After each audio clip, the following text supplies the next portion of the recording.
Exodus chapter 1. These are the names of the sons of Israel who went to Egypt with Jacob, each with his family: Reuben, Simeon, Levi and Judah, Issachar, Zebulun and Benjamin, Dan and Naphtali, Gad and Asher. The descendants of Jacob numbered 70 in all. Joseph was already in Egypt. Now Joseph and all his brothers and all that generation died. But the Israelites were fruitful and multiplied greatly and became exceedingly numerous, so that the land was filled with them. Then a new king, who did not know about Joseph, came to power in Egypt. "Look," He said to his people, "the Israelites have become much too numerous for us. Come, we must deal shrewdly with them, or they will become even more numerous, and if war breaks out, we'll join our enemies, fight against us, and leave the country."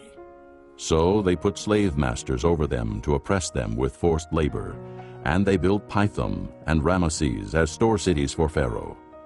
But the more they were oppressed, the more they multiplied and spread. So the Egyptians came to dread the Israelites and worked them ruthlessly. They made their lives bitter with hard labor in brick and mortar, and with all kinds of work in the fields. In all their hard labor, the Egyptians used them ruthlessly. The king of Egypt said to the Hebrew midwives, whose names were Shiphrah and Puah, "When you help the Hebrew women in childbirth and observe them on the delivery stool, if it is a boy, kill him. But if it is a girl, let her live." The midwives, however, feared God, and did not do what the king of Egypt had told them to do. They let the boys live. Then the king of Egypt summoned the midwives and asked them, "Why have you done this?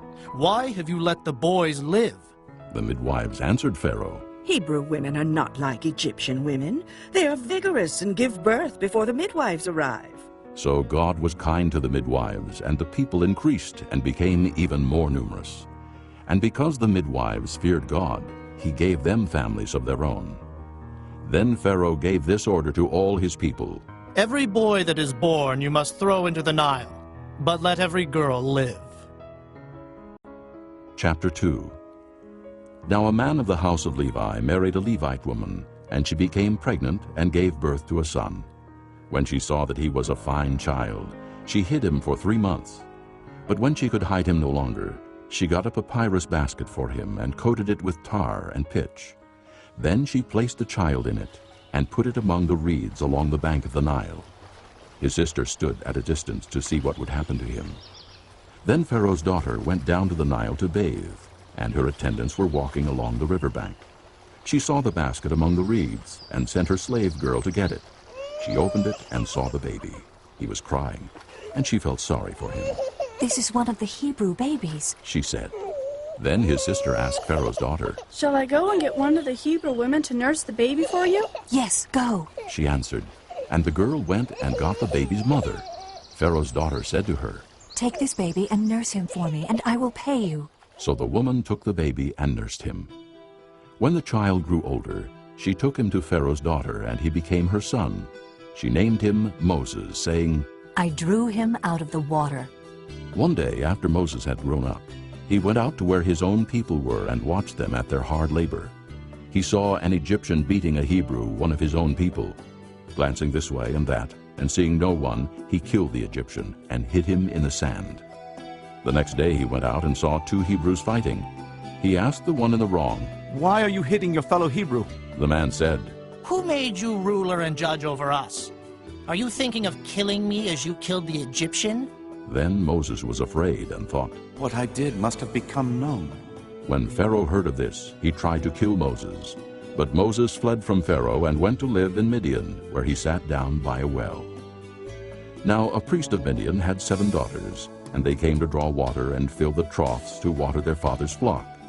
Some shepherds came along and drove them away, but Moses got up and came to their rescue and watered their flock.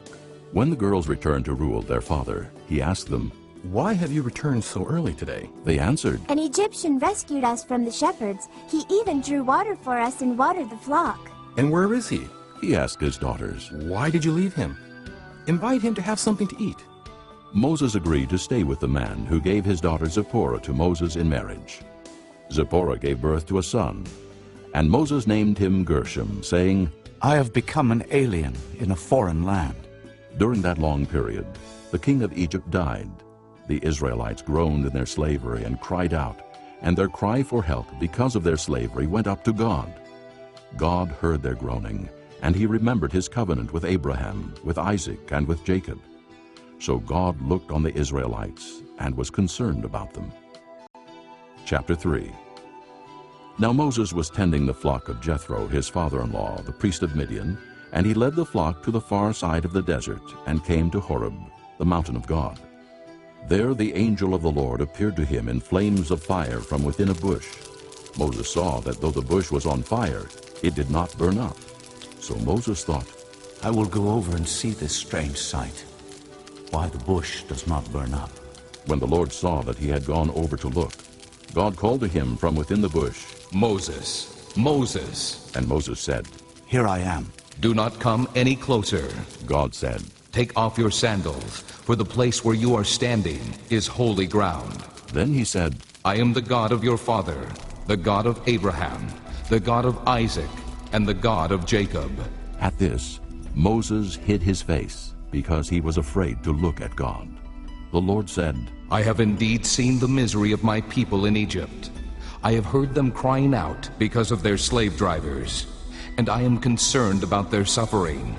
So I have come down to rescue them from the hand of the Egyptians, and to bring them up out of that land into a good and spacious land, a land flowing with milk and honey, the home of the Canaanites, Hittites, Amorites, Perizzites, Hivites, and Jebusites. And now the cry of the Israelites has reached me, and I have seen the way the Egyptians are oppressing them. So now, go. I am sending you to Pharaoh to bring my people, the Israelites, out of Egypt. But Moses said to God, Who am I, that I should go to Pharaoh and bring the Israelites out of Egypt? And God said, I will be with you, and this will be the sign to you, that it is I who have sent you.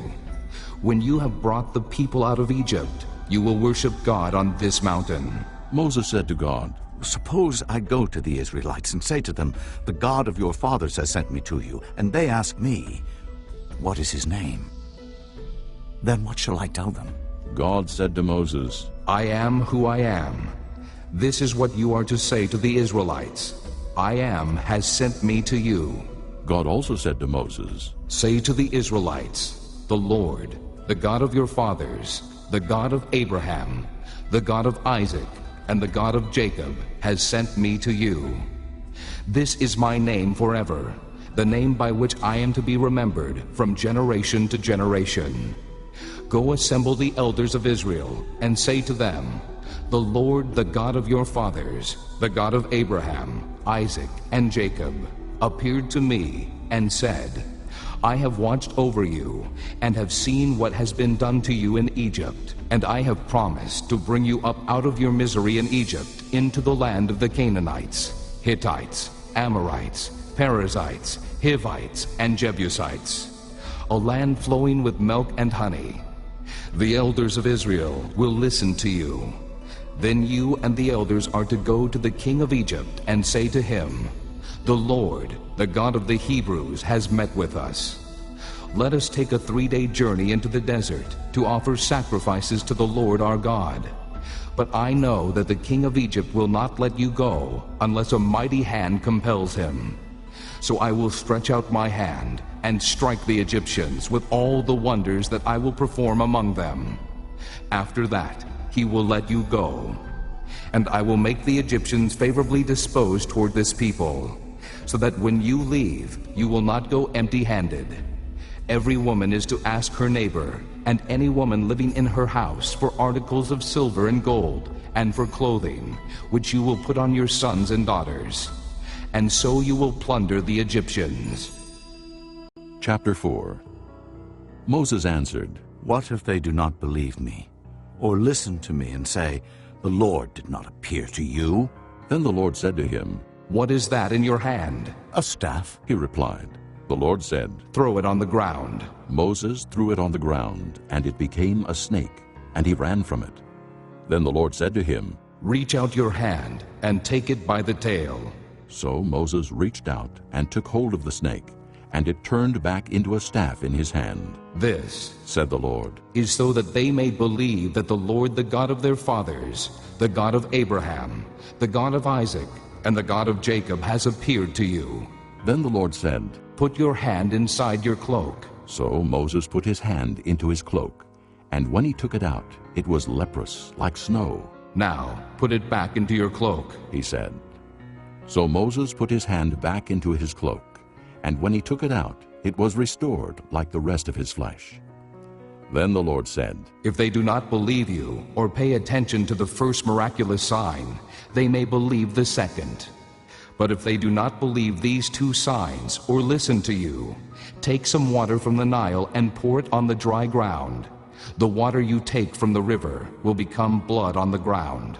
Moses said to the Lord, O Lord, I have never been eloquent, neither in the past nor since you have spoken to your servant.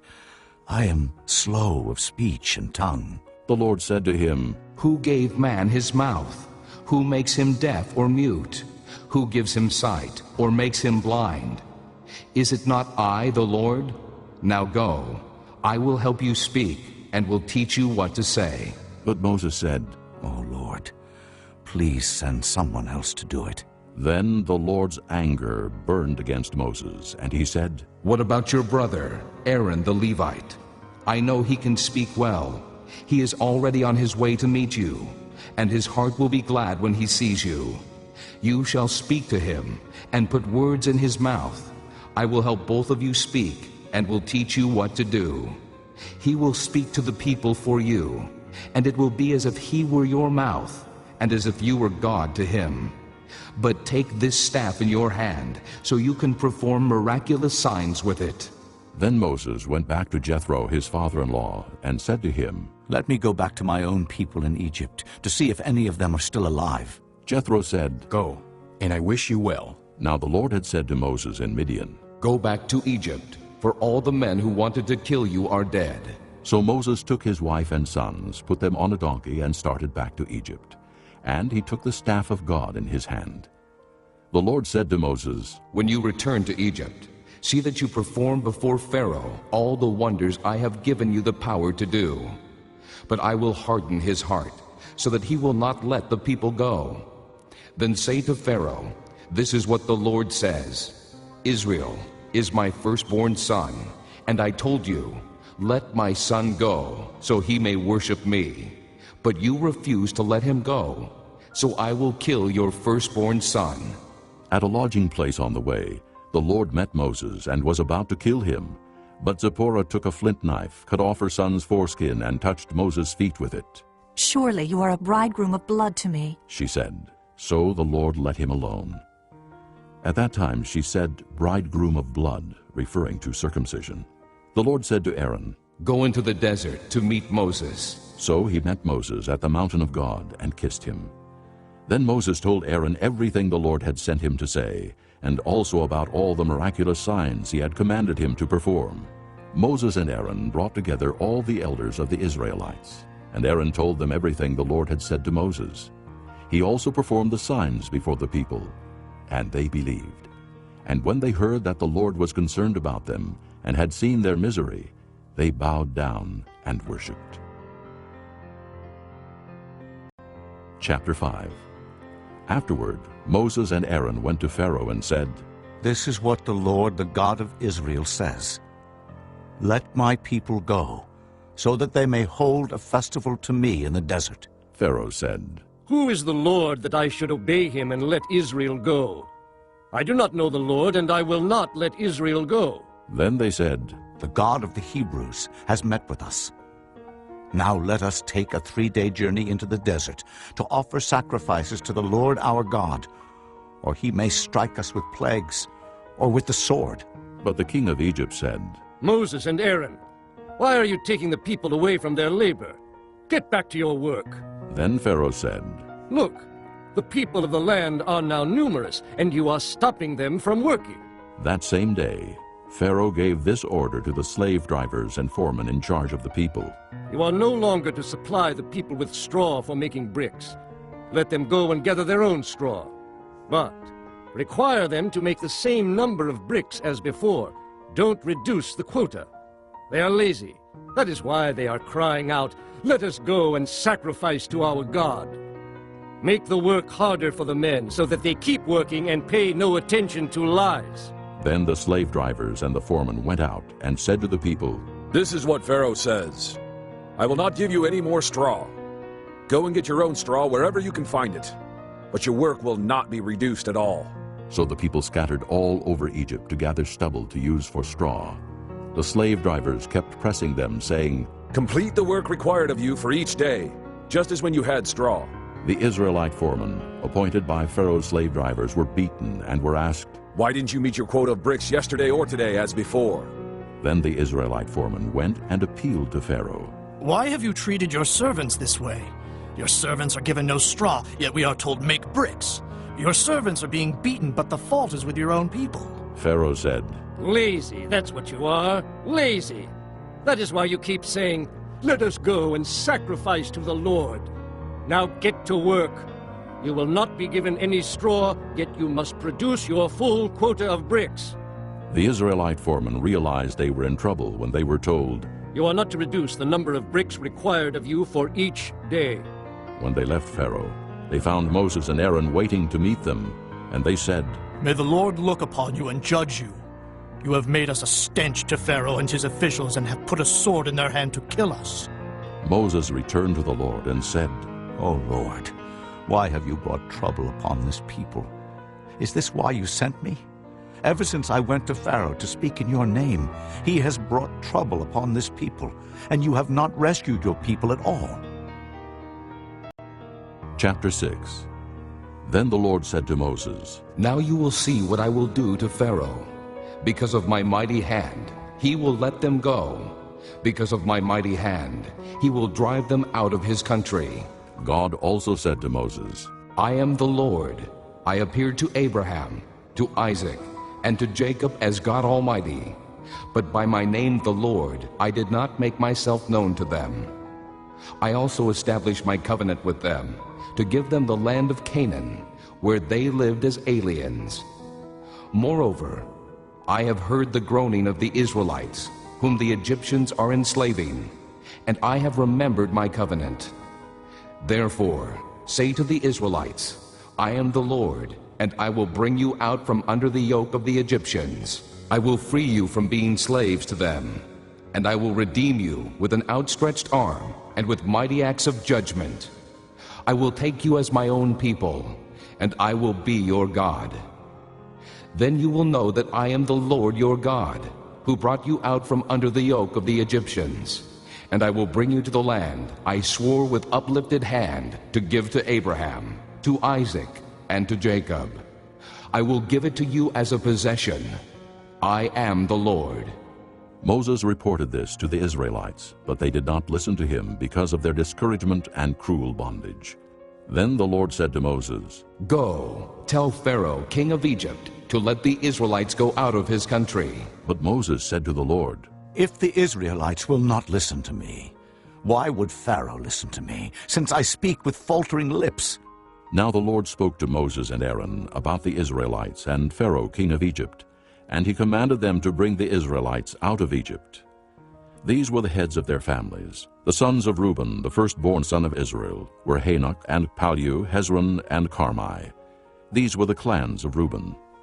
The sons of Simeon were Jemuel, Jamin, Ohad, Jachin, Zohar, and Shaul, the son of a Canaanite woman. These were the clans of Simeon. These were the names of the sons of Levi according to their records: Gershon, Kohath, and Merari. Levi lived 137 years. The sons of Gershon by clans were Libni and Shimei. The sons of Kohath were Amram, Izhar, Hebron, and Uzziel. Kohath lived 133 years. The sons of Merari were Mahli and Mushi. These were the clans of Levi, according to their records. Amram married his father's sister Jochebed, who bore him Aaron and Moses. Amram lived 137 years. The sons of Izhar were Korah, Nepheg, and Zichri. The sons of Uzziel were Mishael, Elzaphan, and Sithri. Aaron married Elisheba, daughter of Amminadab and sister of Nahshon, and she bore him Nadab and Abihu, Eleazar and Ithamar.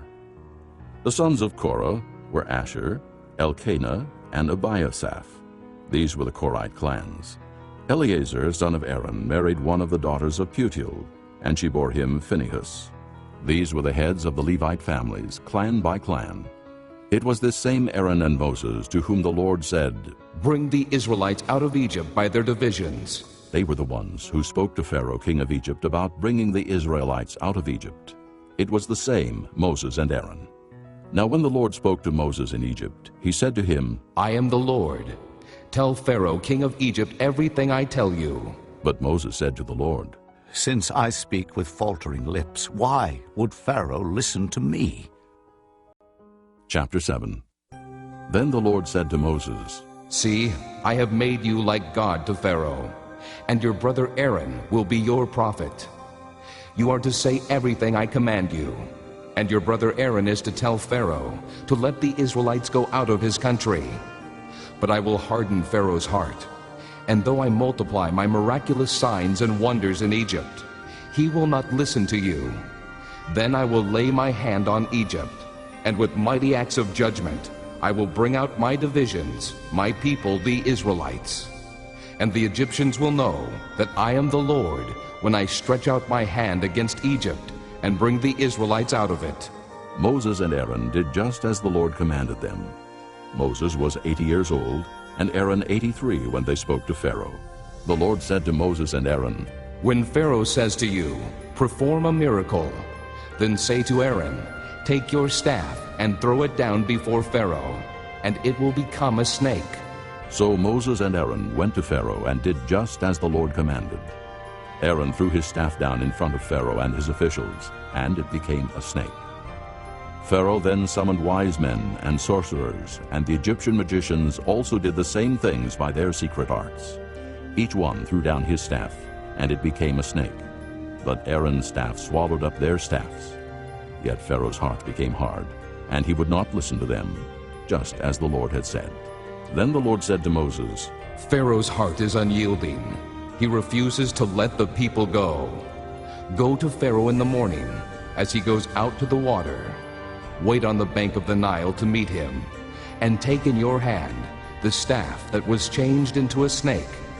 Then say to him, 'The Lord, the God of the Hebrews, has sent me to say to you, let my people go, so that they may worship me in the desert. But until now you have not listened. This is what the Lord says. By this you will know that I am the Lord. With the staff that is in my hand, I will strike the water of the Nile, and it will be changed into blood. The fish in the Nile will die, and the river will stink. The Egyptians will not be able to drink its water."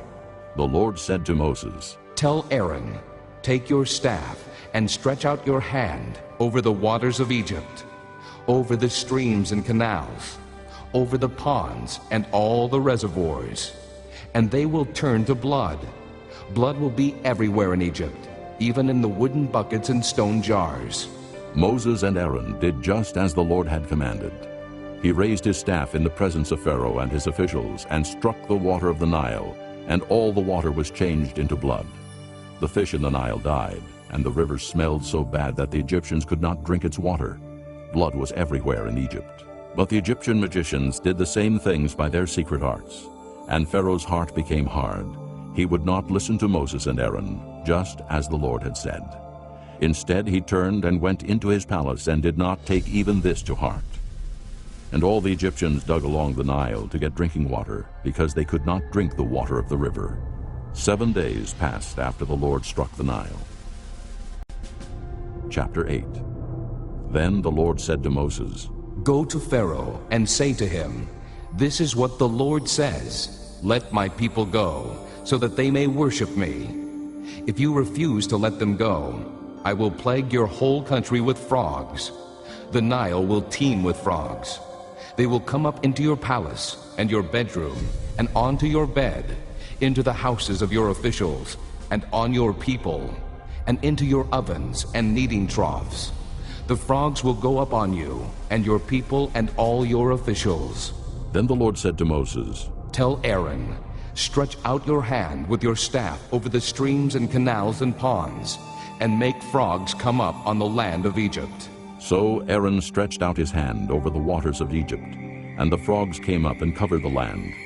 But the magicians did the same things by their secret arts. They also made frogs come up on the land of Egypt. Pharaoh summoned Moses and Aaron and said, Pray to the Lord to take the frogs away from me and my people, and I will let your people go to offer sacrifices to the Lord.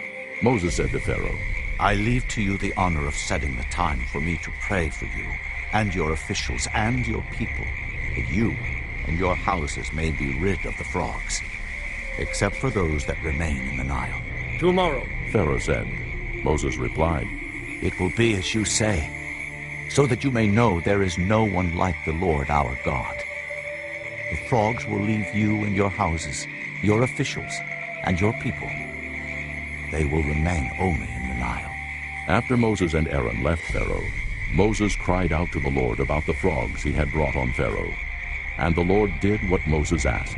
The frogs died in the houses, in the courtyards, and in the fields. They were piled into heaps, and the land reeked of them. But when Pharaoh saw that there was relief, he hardened his heart and would not listen to Moses and Aaron, just as the Lord had said. Then the Lord said to Moses, Tell Aaron, stretch out your staff and strike the dust of the ground, and throughout the land of Egypt the dust will become gnats. They did this. And when Aaron stretched out his hand with the staff and struck the dust of the ground, gnats came upon men and animals. All the dust throughout the land of Egypt became gnats. But when the magicians tried to produce gnats by their secret arts, they could not. And the gnats were on men and animals. The magician said to Pharaoh, This is the finger of God. But Pharaoh's heart was hard, and he would not listen, just as the Lord had said. Then the Lord said to Moses, Get up early in the morning and confront Pharaoh as he goes to the water, and say to him, This is what the Lord says, Let my people go, so that they may worship me. If you do not let my people go, I will send swarms of flies on you and your officials, on your people, and into your houses. The houses of the Egyptians will be full of flies, and even the ground where they are. But on that day I will deal differently with the land of Goshen, where my people live. No swarms of flies will be there, so that you will know that I, the Lord, am in this land. I will make a distinction between my people and your people. This miraculous sign will occur tomorrow. And the Lord did this. Dense swarms of flies poured into Pharaoh's palace and into the houses of his officials, and throughout Egypt the land was ruined by the flies. Then Pharaoh summoned Moses and Aaron and said, Go, sacrifice to your God here in the land. But Moses said, That would not be right. The sacrifices we offer the Lord our God would be detestable to the Egyptians. And if we offer sacrifices that are detestable in their eyes, will they not stone us? We must take a 3-day journey into the desert to offer sacrifices to the Lord our God as he commands us. Pharaoh said, I will let you go to offer sacrifices to the Lord your God in the desert, but you must not go very far. Now pray for me. Moses answered, As soon as I leave you, I will pray to the Lord. And tomorrow the flies will leave Pharaoh and his officials and his people. Only be sure that Pharaoh does not act deceitfully again by not letting the people go to offer sacrifices to the Lord. Then Moses left Pharaoh and prayed to the Lord. And the Lord did what Moses asked. The flies left Pharaoh and his officials and his people. Not a fly remained. But this time also Pharaoh hardened his heart and would not let the people go. Chapter 9. Then the Lord said to Moses, Go to Pharaoh and say to him, This is what the Lord, the God of the Hebrews, says, Let my people go, so that they may worship me. If you refuse to let them go and continue to hold them back, the hand of the Lord will bring a terrible plague on your livestock in the field, on your horses and donkeys and camels, and on your cattle and sheep and goats. But the Lord will make a distinction between the livestock of Israel and that of Egypt, so that no animal belonging to the Israelites will die. The Lord set a time and said, Tomorrow the Lord will do this in the land. And the next day the Lord did it. All the livestock of the Egyptians died, but not one animal belonging to the Israelites died. Pharaoh sent men to investigate and found that not even one of the animals of the Israelites had died. Yet his heart was unyielding, and he would not let the people go. Then the Lord said to Moses and Aaron, Take handfuls of soot from a furnace, and have Moses toss it into the air in the presence of Pharaoh. It will become fine dust over the whole land of Egypt, and festering boils will break out on men and animals throughout the land. So they took soot from a furnace and stood before Pharaoh. Moses tossed it into the air, and festering boils broke out on men and animals. The magicians could not stand before Moses because of the boils that were on them and on all the Egyptians. But the Lord hardened Pharaoh's heart, and he would not listen to Moses and Aaron, just as the Lord had said to Moses. Then the Lord said to Moses, Get up early in the morning, confront Pharaoh, and say to him, This is what the Lord, the God of the Hebrews, says. Let my people go, so that they may worship me. Or this time I will send the full force of my plagues against you, and against your officials and your people, so you may know that there is no one like me in all the earth. For by now I could have stretched out my hand and struck you and your people with a plague that would have wiped you off the earth. But I have raised you up for this very purpose, that I might show you my power, and that my name might be proclaimed in all the earth. You still set yourself against my people, and will not let them go. Therefore, at this time tomorrow, I will send the worst hailstorm that has ever fallen on Egypt, from the day it was founded till now. Give an order now to bring your livestock and everything you have in the field to a place of shelter, because the hail will fall on every man and animal that has not been brought in and is still out in the field, and they will die. Those officials of Pharaoh who feared the word of the Lord hurried to bring their slaves and their livestock inside. But those who ignored the word of the Lord left their slaves and livestock in the field. Then the Lord said to Moses, Stretch out your hand toward the sky, so that hail will fall all over Egypt, on men and animals, and on everything growing in the fields of Egypt. When Moses stretched out his staff toward the sky, the Lord sent thunder and hail, and lightning flashed down to the ground. So the Lord rained hail on the land of Egypt. Hail fell and lightning flashed back and forth. It was the worst storm in all the land of Egypt since it had become a nation. Throughout Egypt, hail struck everything in the fields, both men and animals. It beat down everything growing in the fields and stripped every tree. The only place it did not hail was the land of Goshen, where the Israelites were. Then Pharaoh summoned Moses and Aaron. This time I have sinned, He said to them. The Lord is in the right, and I and my people are in the wrong. Pray to the Lord, for we have had enough thunder and hail. I will let you go. You don't have to stay any longer. Moses replied, When I have gone out of the city, I will spread out my hands in prayer to the Lord. The thunder will stop, and there will be no more hail. So you may know that the earth is the Lord's. But I know that you and your officials still do not fear the Lord God. The flax and barley were destroyed, since the barley had headed and the flax was in bloom. The wheat and spelt, however, were not destroyed, because they ripen later. Then Moses left Pharaoh and went out of the city. He spread out his hands toward the Lord. The thunder and hail stopped, and the rain no longer poured down on the land. When Pharaoh saw that the rain and hail and thunder had stopped, he sinned again. He and his officials hardened their hearts. So Pharaoh's heart was hard, and he would not let the Israelites go, just as the Lord had said through Moses. Chapter 10.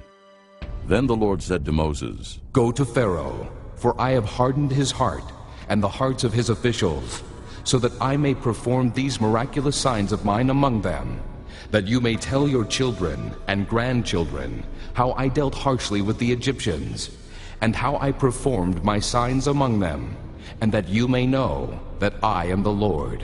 So Moses and Aaron went to Pharaoh and said to him, This is what the Lord, the God of the Hebrews, says. How long will you refuse to humble yourself before me? Let my people go, so that they may worship me. If you refuse to let them go, I will bring locusts into your country tomorrow. They will cover the face of the ground, so that it cannot be seen. They will devour what little you have left after the hail, including every tree that is growing in your fields. They will fill your houses, and those of all your officials, and all the Egyptians. Something neither your fathers nor your forefathers have ever seen from the day they settled in this land till now. Then Moses turned and left Pharaoh. Pharaoh's officials said to him, "How long will this man be a snare to us? Let the people go so that they may worship the Lord their God. Do you not yet realize that Egypt is ruined?" Then Moses and Aaron were brought back to Pharaoh. Go, worship the Lord your God. He said, But just who will be going? Moses answered, We will go with our young and old, with our sons and daughters, and with our flocks and herds, because we are to celebrate a festival to the Lord. Pharaoh said, The Lord be with you. If I let you go, along with your women and children, clearly you are bent on evil. No, have only the men go and worship the Lord, since that's what you have been asking for. Then Moses and Aaron were driven out of Pharaoh's presence. And the Lord said to Moses, Stretch out your hand over Egypt, so that locusts will swarm over the land and devour everything growing in the fields, everything left by the hail. So Moses stretched out his staff over Egypt, and the Lord made an east wind blow across the land all that day and all that night. By morning the wind had brought the locusts. They invaded all Egypt and settled down in every area of the country in great numbers. Never before had there been such a plague of locusts, nor will there ever be again. They covered all the ground until it was black. They devoured all that was left after the hail, everything growing in the fields and the fruit on the trees. Nothing green remained on tree or plant in all the land of Egypt.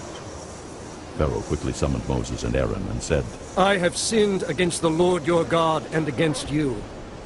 Now forgive my sin once more, and pray to the Lord your God to take this deadly plague away from me. Moses then left Pharaoh and prayed to the Lord. And the Lord changed the wind to a very strong west wind, which caught up the locusts and carried them into the Red Sea. Not a locust was left anywhere in Egypt. But the Lord hardened Pharaoh's heart, and he would not let the Israelites go.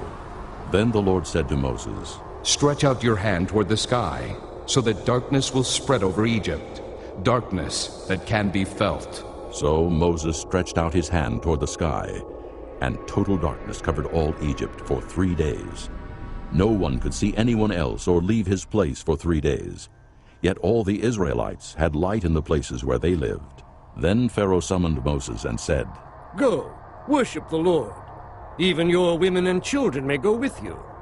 Only leave your flocks and herds behind. But Moses said, You must allow us to have sacrifices and burnt offerings to present to the Lord our God. Our livestock too must go with us. Not a hoof is to be left behind. We have to use some of them in worshiping the Lord our God, and until we get there, we will not know what we are to use to worship the Lord. But the Lord hardened Pharaoh's heart, and he was not willing to let them go. Pharaoh said to Moses, Get out of my sight. Make sure you do not appear before me again. The day you see my face, you will die. Just as you say, Moses replied, I will never appear before you again.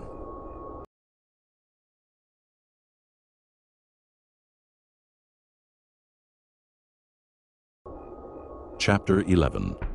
Now the Lord had said to Moses, I will bring one more plague on Pharaoh and on Egypt.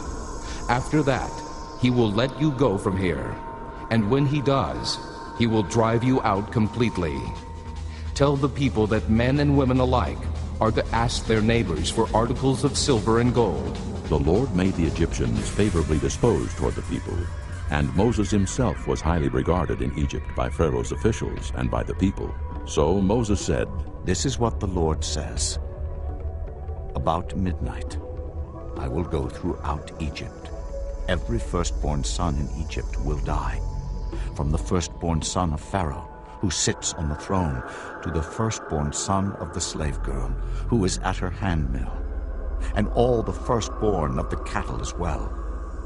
There will be loud wailing throughout Egypt, worse than there has ever been or ever will be again. But among the Israelites, not a dog will bark at any man or animal. Then you will know that the Lord makes a distinction between Egypt and Israel. All these officials of yours will come to me, bowing down before me and saying, "Go you and all the people who follow you." After that, I will leave. Then Moses, hot with anger, left Pharaoh. The Lord had said to Moses, Pharaoh will refuse to listen to you, so that my wonders may be multiplied in Egypt. Moses and Aaron performed all these wonders before Pharaoh. But the Lord hardened Pharaoh's heart, and he would not let the Israelites go out of his country. Chapter 12. The Lord said to Moses and Aaron in Egypt, This month is to be for you the first month of your year. Tell the whole community of Israel that on the 10th day of this month, each man is to take a lamb for his family, one for each household. If any household is too small for a whole lamb, they must share one with their nearest neighbor, having taken into account the number of people there are. You are to determine the amount of lamb needed in accordance with what each person will eat. The animals you choose must be year-old males without defect, and you may take them from the sheep or the goats. Take care of them until the 14th day of the month, when all the people of the community of Israel must slaughter them at twilight. Then they are to take some of the blood and put it on the sides and tops of the doorframes of the houses where they eat the lambs. That same night they are to eat the meat roasted over the fire, along with bitter herbs and bread made without yeast. Do not eat the meat raw or cooked in water, but roast it over the fire, head, legs, and inner parts. Do not leave any of it till morning. If some is left till morning, you must burn it. This is how you are to eat it, with your cloak tucked into your belt, your sandals on your feet, and your staff in your hand. Eat it in haste.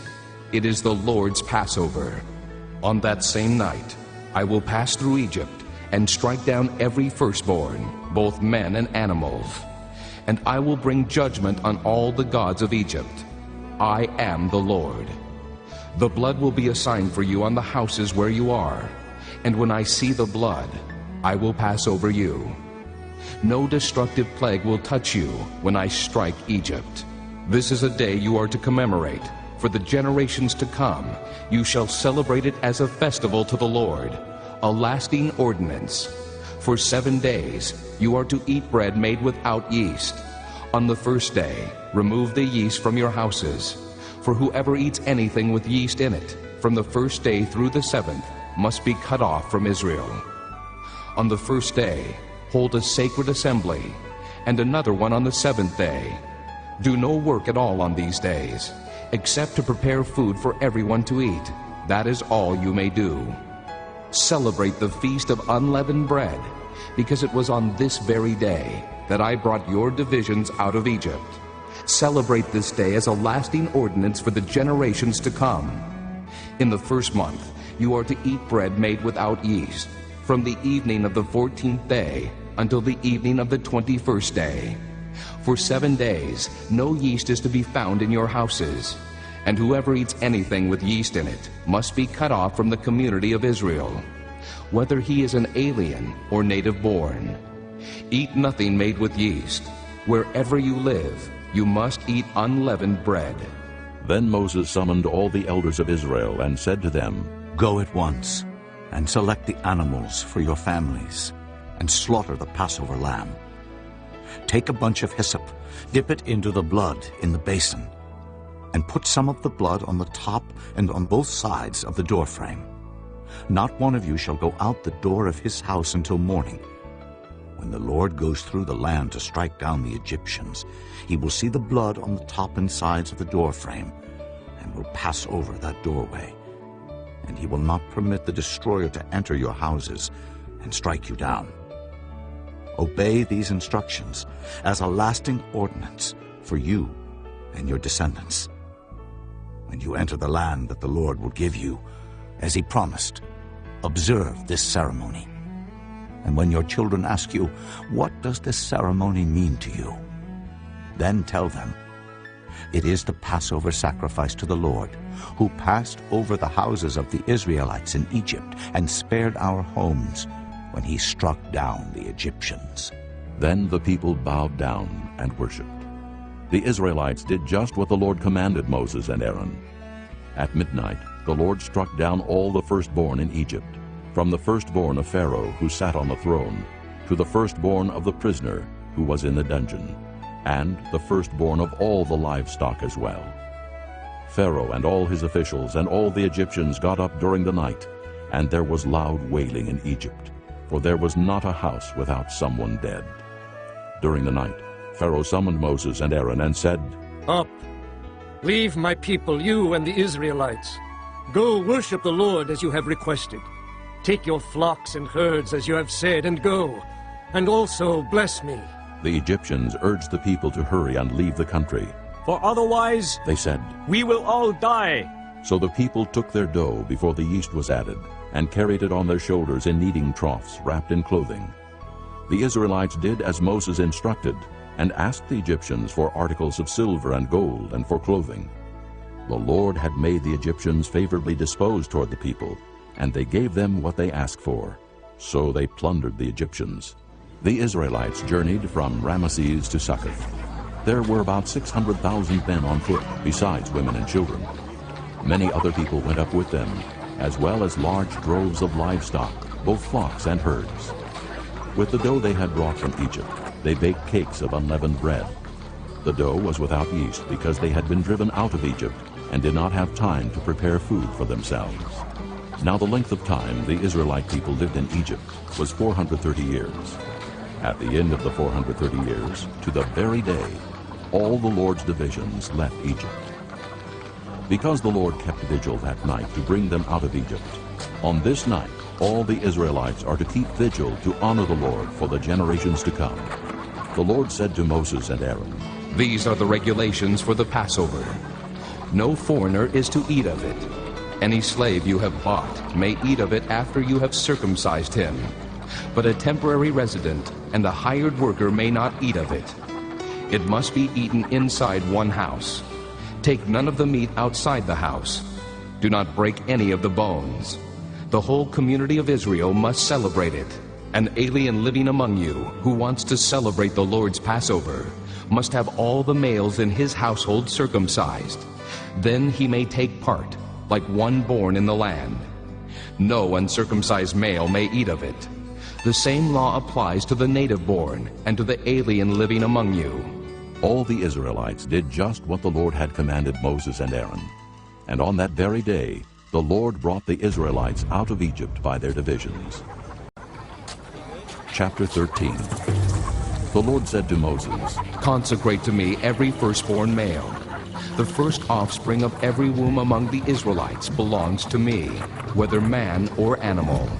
Then Moses said to the people, "Commemorate this day, the day you came out of Egypt, out of the land of slavery, because the Lord brought you out of it with a mighty hand. Eat nothing containing yeast. Today, in the month of Abib, you are leaving. When the Lord brings you into the land of the Canaanites, Hittites, Amorites, Hivites, and Jebusites, the land he swore to your forefathers to give you, a land flowing with milk and honey. You are to observe the ceremony in this month.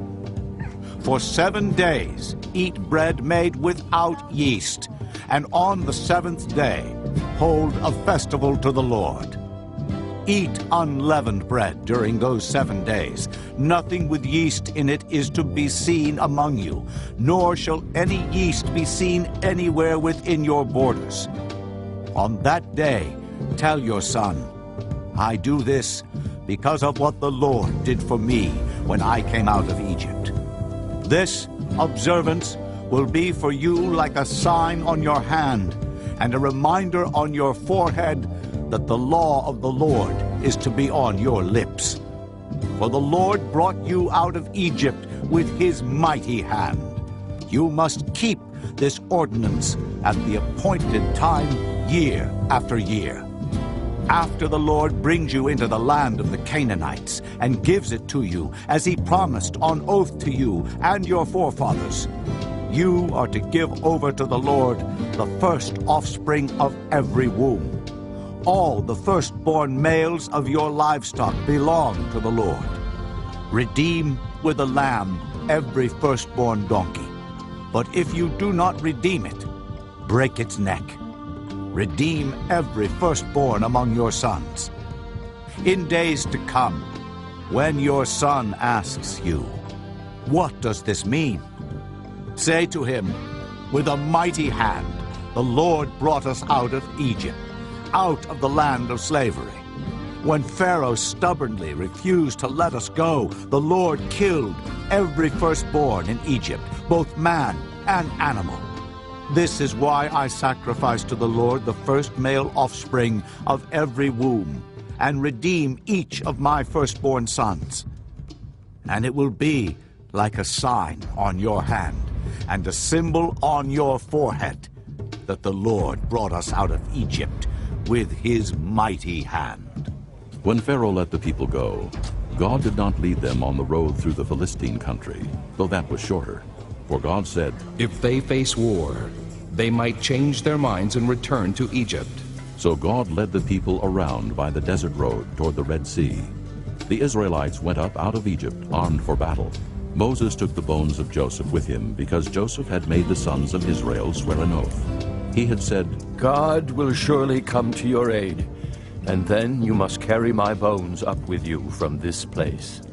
After leaving Succoth, they camped at Etham on the edge of the desert. By day the Lord went ahead of them in a pillar of cloud to guide them on their way, and by night in a pillar of fire to give them light, so that they could travel by day or night. Neither the pillar of cloud by day nor the pillar of fire by night left its place in front of the people. Chapter 14. Then the Lord said to Moses, "Tell the Israelites to turn back and encamp near Pi-hahiroth, between Migdol and the sea. They are to encamp by the sea, directly opposite Baal-zephon. Pharaoh will think the Israelites are wandering around the land in confusion, hemmed in by the desert, and I will harden Pharaoh's heart, and he will pursue them. But I will gain glory for myself through Pharaoh and all his army, and the Egyptians will know that I am the Lord." So the Israelites did this. When the king of Egypt was told that the people had fled, Pharaoh and his officials changed their minds about them and said, "What have we done? We have let the Israelites go and have lost their services." So he had his chariot made ready and took his army with him. He took 600 of the best chariots, along with all the other chariots of Egypt, with officers over all of them. The Lord hardened the heart of Pharaoh, king of Egypt, so that he pursued the Israelites who were marching out boldly. The Egyptians, all Pharaoh's horses and chariots, horsemen and troops, pursued the Israelites and overtook them as they camped by the sea near Pi-hahiroth, opposite Baal-zephon. As Pharaoh approached, the Israelites looked up, and there were the Egyptians marching after them. They were terrified and cried out to the Lord. They said to Moses, "Was it because there were no graves in Egypt that you brought us to the desert to die? What have you done to us by bringing us out of Egypt? Didn't we say to you in Egypt, 'Leave us alone, let us serve the Egyptians'? It would have been better for us to serve the Egyptians than to die in the desert." Moses answered the people, "Do not be afraid. Stand firm, and you will see the deliverance the Lord will bring you today. The Egyptians you see today, you will never see again. The Lord will fight for you. You need only to be still." Then the Lord said to Moses, "Why are you crying out to me? Tell the Israelites to move on. Raise your staff and stretch out your hand over the sea to divide the water, so that the Israelites can go through the sea on dry ground. I will harden the hearts of the Egyptians, so that they will go in after them. And I will gain glory through Pharaoh and all his army, through his chariots and his horsemen.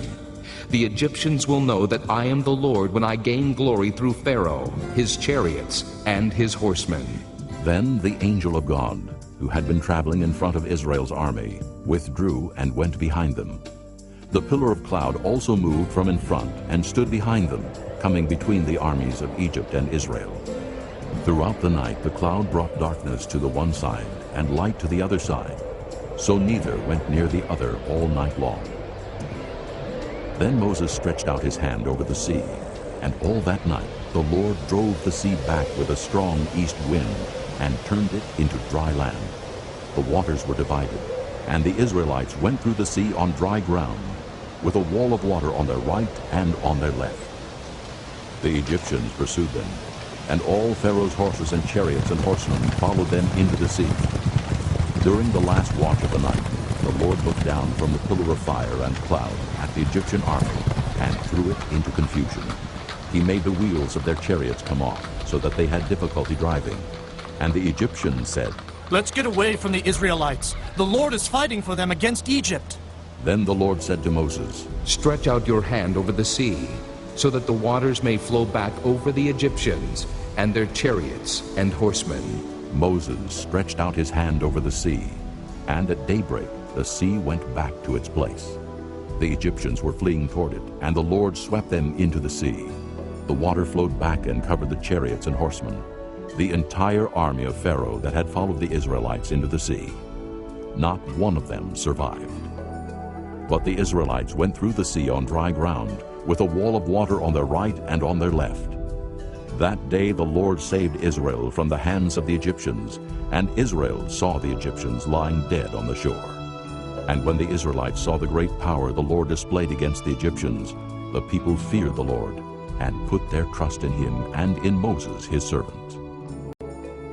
Chapter 15. Then Moses and the Israelites sang this song to the Lord. I will sing to the Lord, for he is highly exalted. The horse and its rider he has hurled into the sea. The Lord is my strength and my song. He has become my salvation. He is my God, and I will praise him, my father's God, and I will exalt him. The Lord is a warrior. The Lord is his name. Pharaoh's chariots and his army he has hurled into the sea. The best of Pharaoh's officers are drowned in the Red Sea. The deep waters have covered them. They sank to the depths like a stone. Your right hand, O Lord, was majestic in power. Your right hand, O Lord, shattered the enemy. In the greatness of your majesty, you threw down those who opposed you. You unleashed your burning anger. It consumed them like stubble. By the blast of your nostrils, the waters piled up. The surging waters stood firm like a wall. The deep waters congealed in the heart of the sea. The enemy boasted, I will pursue, I will overtake them. I will divide the spoils, I will gorge myself on them. I will draw my sword, and my hand will destroy them. But you blew with your breath, and the sea covered them. They sank like lead in the mighty waters. Who among the gods is like you, O Lord? Who is like you, majestic in holiness, awesome in glory, working wonders? You stretched out your right hand, and the earth swallowed them. In your unfailing love, you will lead the people you have redeemed. In your strength, you will guide them to your holy dwelling. The nations will hear and tremble. Anguish will grip the people of Philistia. The chiefs of Edom will be terrified. The leaders of Moab will be seized with trembling. The people of Canaan will melt away. Terror and dread will fall upon them. By the power of your arm, they will be as still as a stone. Until your people pass by, O Lord, until the people you bought pass by. You will bring them in and plant them on the mountain of your inheritance, the place, O Lord, you made for your dwelling, the sanctuary, O Lord, your hands established. The Lord will reign forever and ever. When Pharaoh's horses, chariots, and horsemen went into the sea, the Lord brought the waters of the sea back over them. But the Israelites walked through the sea on dry ground. Then Miriam, the prophetess, Aaron's sister, took a tambourine in her hand, and all the women followed her with tambourines and dancing. Miriam sang to them, "Sing to the Lord, for he is highly exalted. The horse and its rider he has hurled into the sea." Then Moses led Israel from the Red Sea, and they went into the desert of Shur. For 3 days they traveled in the desert without finding water. When they came to Marah, they could not drink its water because it was bitter. That is why the place is called Marah. So the people grumbled against Moses, saying, "What are we to drink?" Then Moses cried out to the Lord, and the Lord showed him a piece of wood. He threw it into the water, and the water became sweet. There the Lord made a decree and a law for them, and there he tested them. He said, "If you listen carefully to the voice of the Lord your God, and do what is right in his eyes, if you pay attention to his commands and keep all his decrees, I will not bring on you any of the diseases I brought on the Egyptians, for I am the Lord who heals you." Then they came to Elim, where there were 12 springs and 70 palm trees, and they camped there near the water. Chapter 16. The whole Israelite community set out from Elim and came to the desert of Sin, which is between Elim and Sinai, on the 15th day of the 2nd month after they had come out of Egypt. In the desert, the whole community grumbled against Moses and Aaron. The Israelites said to them, "If only we had died by the Lord's hand in Egypt. There we sat around pots of meat and ate all the food we wanted. But you have brought us out into this desert to starve this entire assembly to death." Then the Lord said to Moses, "I will rain down bread from heaven for you. The people are to go out each day and gather enough for that day. In this way I will test them and see whether they will follow my instructions. On the 6th day they are to prepare what they bring in, and that is to be twice as much as they gather on the other days." So Moses and Aaron said to all the Israelites, "In the evening you will know that it was the Lord who brought you out of Egypt. And in the morning you will see the glory of the Lord, because he has heard your grumbling against him. Who are we that you should grumble against us?" Moses also said, "You will know that it was the Lord when he gives you meat to eat in the evening, and all the bread you want in the morning, because he has heard your grumbling against him. Who are we? You are not grumbling against us, but against the Lord." Then Moses told Aaron, "Say to the entire Israelite community, 'Come before the Lord, for he has heard your grumbling.'" While Aaron was speaking to the whole Israelite community, they looked toward the desert, and there was the glory of the Lord appearing in the cloud. The Lord said to Moses, "I have heard the grumbling of the Israelites. Tell them, at twilight you will eat meat, and in the morning you will be filled with bread. Then you will know that I am the Lord your God."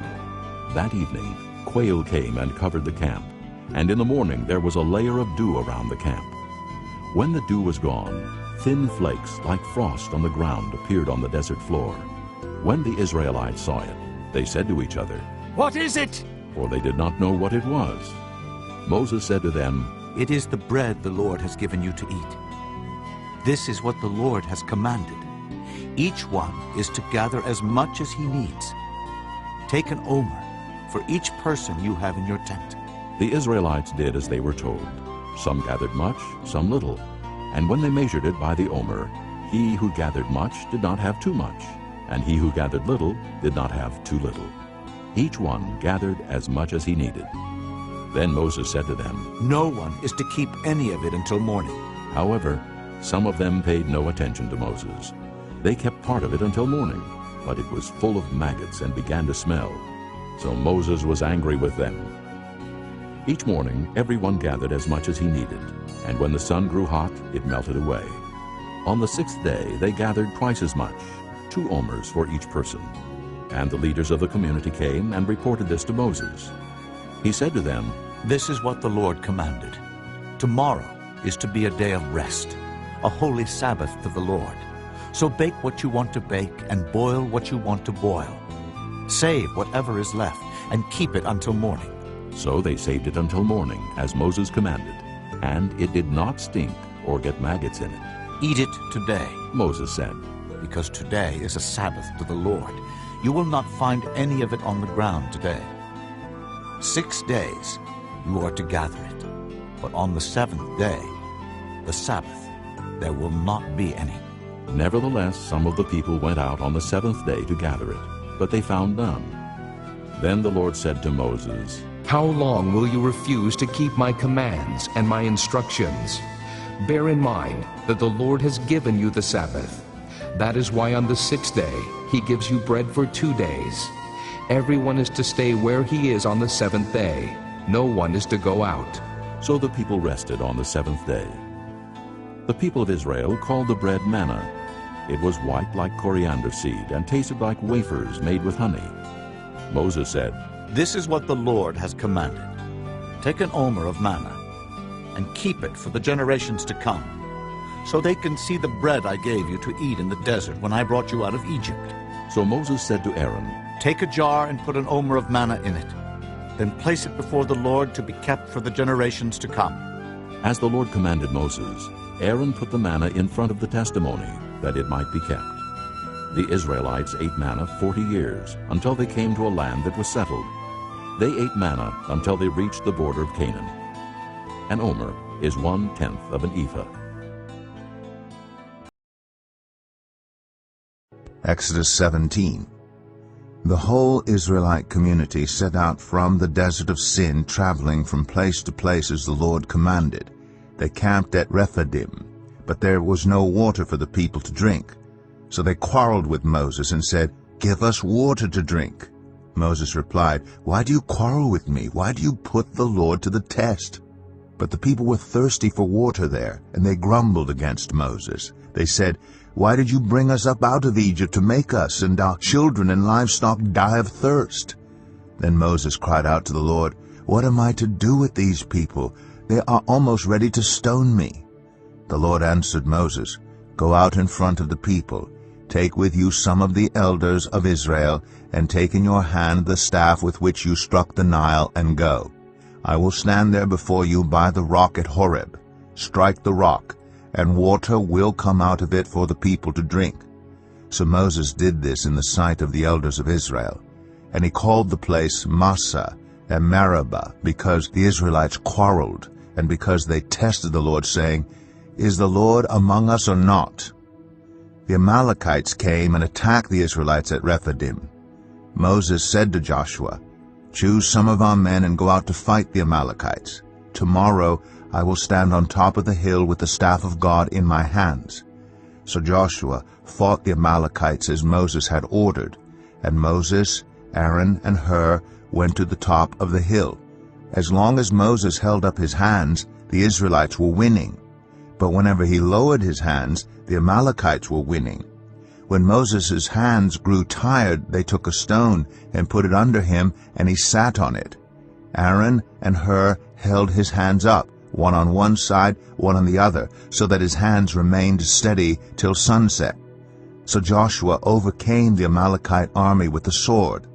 Then the Lord said to Moses, "Write this on a scroll as something to be remembered, and make sure that Joshua hears it, because I will completely blot out the name of Amalek from under heaven." Moses built an altar and called it, "The Lord is my banner." He said, "Because hands were lifted up against the throne of the Lord will be at war against the Amalekites from generation to generation." Exodus 18. Now Jethro, the priest of Midian and father-in-law of Moses, heard of everything God had done for Moses and for his people Israel, and how the Lord had brought Israel out of Egypt. After Moses had sent away his wife Zipporah, his father-in-law Jethro received her and her 2 sons. One son was named Gershom, for Moses said, "I have become a foreigner in a foreign land," and the other was named Eleazar, for he said, My father's God was my helper. He saved me from the sword of Pharaoh. Jethro, Moses' father-in-law, together with Moses' sons and wife, came to him in the wilderness where he was camped near the mountain of God. Jethro had sent word to him, I, your father-in-law Jethro, am coming to you with your wife and her 2 sons. So Moses went out to meet his father-in-law and bowed down and kissed him. They greeted each other and then went into the tent. Moses told his father-in-law about everything the Lord had done to Pharaoh and the Egyptians for Israel's sake, and about all the hardships they had met along the way, and how the Lord had saved them. Jethro was delighted to hear about all the good things the Lord had done for Israel in rescuing them from the hand of the Egyptians. He said, Praise be to the Lord, who rescued you from the hand of the Egyptians and of Pharaoh, and who rescued the people from the hand of the Egyptians. Now I know that the Lord is greater than all other gods, for he did this to those who had treated Israel arrogantly. Then Jethro, Moses' father-in-law, brought a burnt offering and other sacrifices to God, and Aaron came with all the elders of Israel to eat a meal with Moses' father-in-law in the presence of God. The next day Moses took his seat to serve as judge for the people, and they stood around him from morning till evening. When his father-in-law saw all that Moses was doing for the people, he said, What is this you are doing for the people? Why do you alone sit as judge, while all these people stand around you from morning till evening? Moses answered him, Because the people come to me to seek God's will. Whenever they have a dispute, it is brought to me, and I decide between the parties and inform them of God's decrees and instructions. Moses' father-in-law replied, What you are doing is not good. You and these people who come to you will only wear yourselves out. The work is too heavy for you. You cannot handle it alone. Listen now to me, and I will give you some advice, and may God be with you. You must be the people's representative before God and bring their disputes to him. Teach them his decrees and instructions, and show them the way they are to live and how they are to behave. But select capable men from all the people, men who fear God, trustworthy men who hate dishonest gain, and appoint them as officials over thousands, hundreds, fifties, and tens. Have them serve as judges for the people at all times. But have them bring every difficult case to you. The simple cases they can decide themselves. That will make your load lighter, because they will share it with you. If you do this and God so commands, you will be able to stand the strain, and all these people will go home satisfied. Moses listened to his father-in-law and did everything he said. He chose capable men from all Israel, and made them leaders of the people, officials over thousands, hundreds, fifties, and tens. They served as judges for the people at all times. The difficult cases they brought to Moses, but the simple ones they decided themselves. Then Moses sent his father-in-law on his way, and Jethro returned to his own country. Exodus 19. On the first day of the 3rd month after the Israelites left Egypt, on that very day, they came to the desert of Sinai. After they set out from Rephidim, they entered the desert of Sinai, and Israel camped there in the desert in front of the mountain. Then Moses went up to God, and the Lord called to him from the mountain and said, This is what you are to say to the descendants of Jacob, and what you are to tell the people of Israel. You yourselves have seen what I did to Egypt, and how I carried you on eagle's wings and brought you to myself. Now if you obey me fully and keep my covenant, then out of all nations you will be my treasured possession. Although the whole earth is mine, you will be for me a kingdom of priests and a holy nation. These are the words you are to speak to the Israelites. So Moses went back and summoned the elders of the people, and set before them all the words the Lord had commanded him to speak. The people all responded together, We will do everything the Lord has said. So Moses brought their answer back to the Lord.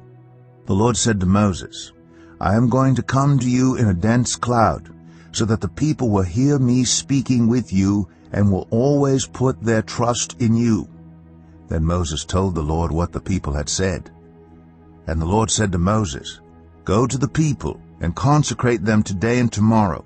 Have them wash their clothes, and be ready by the third day, because on that day the Lord will come down on Mount Sinai in the sight of all the people. Put limits for the people around the mountain, and tell them, Be careful that you do not approach the mountain or touch the foot of it. Whoever touches the mountain is to be put to death. They are to be stoned or shot with arrows. Not a hand is to be laid on them. No person or animal shall be permitted to live. Only when the ram's horn sounds a long blast may they approach the mountain. After Moses had gone down the mountain to the people, he consecrated them, and they washed their clothes. Then he said to the people, Prepare yourselves for the third day. Abstain from sexual relations. On the morning of the third day there was thunder and lightning, with a thick cloud over the mountain, and a very loud trumpet blast. Everyone in the camp trembled. Then Moses led the people out of the camp to meet with God, and they stood at the foot of the mountain. Mount Sinai was covered with smoke, because the Lord descended on it in fire. The smoke billowed up from it like smoke from a furnace, and the whole mountain trembled violently. As the sound of the trumpet grew louder and louder, Moses spoke, and the voice of God answered him. The Lord descended to the top of Mount Sinai and called Moses to the top of the mountain. So Moses went up, and the Lord said to him, Go down and warn the people so they do not force their way through to see the Lord, and many of them perish. Even the priests who approach the Lord must consecrate themselves, or the Lord will break out against them. Moses said to the Lord, The people cannot come up Mount Sinai because you yourself warned us. Put limits around the mountain and set it apart as holy. The Lord replied, Go down and bring Aaron up with you, but the priests and the people must not force their way through to come up to the Lord, or he will break out against them. So Moses went down to the people and told them. Exodus 20. And God spoke all these words. I am the Lord your God, who brought you out of Egypt, out of the land of slavery. You shall have no other gods before me. You shall not make for yourself an image in the form of anything in heaven above, or on the earth beneath, or in the waters below. You shall not bow down to them or worship them, for I, the Lord your God, am a jealous God, punishing the children for the sin of the parents to the third and fourth generation of those who hate me, but showing love to 1,000 generations of those who love me and keep my commandments. You shall not misuse the name of the Lord your God, for the Lord will not hold anyone guiltless who misuses his name. Remember the Sabbath day by keeping it holy. 6 days you shall labor and do all your work, but the seventh day is a Sabbath to the Lord your God. On it you shall not do any work, neither you, nor your son or daughter, nor your male or female servant, nor your animals, nor any foreigner residing in your towns. For in 6 days the Lord made the heavens and the earth, the sea, and all that is in them, but he rested on the seventh day. Therefore the Lord blessed the Sabbath day and made it holy.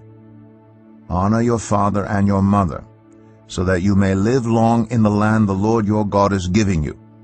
You shall not murder. You shall not commit adultery. You shall not steal. You shall not give false testimony against your neighbor. You shall not covet your neighbor's house. You shall not covet your neighbor's wife, or his male or female servant, his ox or donkey, or anything that belongs to your neighbor. When the people saw the thunder and lightning, and heard the trumpet, and saw the mountain in smoke, they trembled with fear. They stayed at a distance and said to Moses, Speak to us yourself, and we will listen, but do not have God speak to us, or we will die. Moses said to the people, Do not be afraid.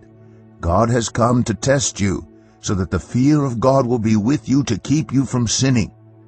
The people remained at a distance, while Moses approached the thick darkness where God was. Then the Lord said to Moses, "Tell the Israelites this, you have seen for yourselves that I have spoken to you from heaven. Do not make any gods to be alongside me. Do not make for yourselves gods of silver or gods of gold. Make an altar of earth for me, and sacrifice on it your burnt offerings and fellowship offerings, your sheep and goats and your cattle. Wherever I cause my name to be honored, I will come to you and bless you. If you make an altar of stones for me, do not build it with dressed stones, for you will defile it if you use a tool on it. And do not go up to my altar on steps, or your private parts may be exposed." Chapter 21. These are the laws you are to set before them. If you buy a Hebrew servant, he is to serve you for 6 years, but in the 7th year he shall go free, without paying anything. If he comes alone, he is to go free alone. But if he has a wife when he comes, she is to go with him. If his master gives him a wife, and she bears him sons or daughters, the woman and her children shall belong to her master, and only the man shall go free. But if the servant declares, "I love my master and my wife and children, and do not want to go free," then his master must take him before the judges. He shall take him to the door, or the doorpost, and pierce his ear with an awl. Then he will be his servant for life. If a man sells his daughter as a servant, she is not to go free as men servants do. If she does not please the master who has selected her for himself, he must let her be redeemed. He has no right to sell her to foreigners, because he has broken faith with her. If he selects her for his son, he must grant her the rights of a daughter. If he marries another woman, he must not deprive the first one of her food, clothing, and marital rights. If he does not provide her with these 3 things, she is to go free, without any payment of money. Anyone who strikes a man and kills him shall surely be put to death. However, if he does not do it intentionally, but God lets it happen, he is to flee to a place I will designate. But if a man schemes and kills another man deliberately, take him away from my altar and put him to death. Anyone who attacks his father or his mother must be put to death. Anyone who kidnaps another and either sells him or still has him when he is caught must be put to death. Anyone who curses his father or mother must be put to death. If men quarrel and one hits the other with a stone or with his fist, and he does not die but is confined to bed, the one who struck the blow will not be held responsible if the other gets up and walks around outside with his staff. However, he must pay the injured man for the loss of his time and see that he is completely healed. If a man beats his male or female slave with a rod, and the slave dies as a direct result, he must be punished. But he is not to be punished if the slave gets up after a day or 2, since the slave is his property. If men who are fighting hit a pregnant woman, and she gives birth prematurely, but there is no serious injury, the offender must be fined whatever the woman's husband demands and the court allows.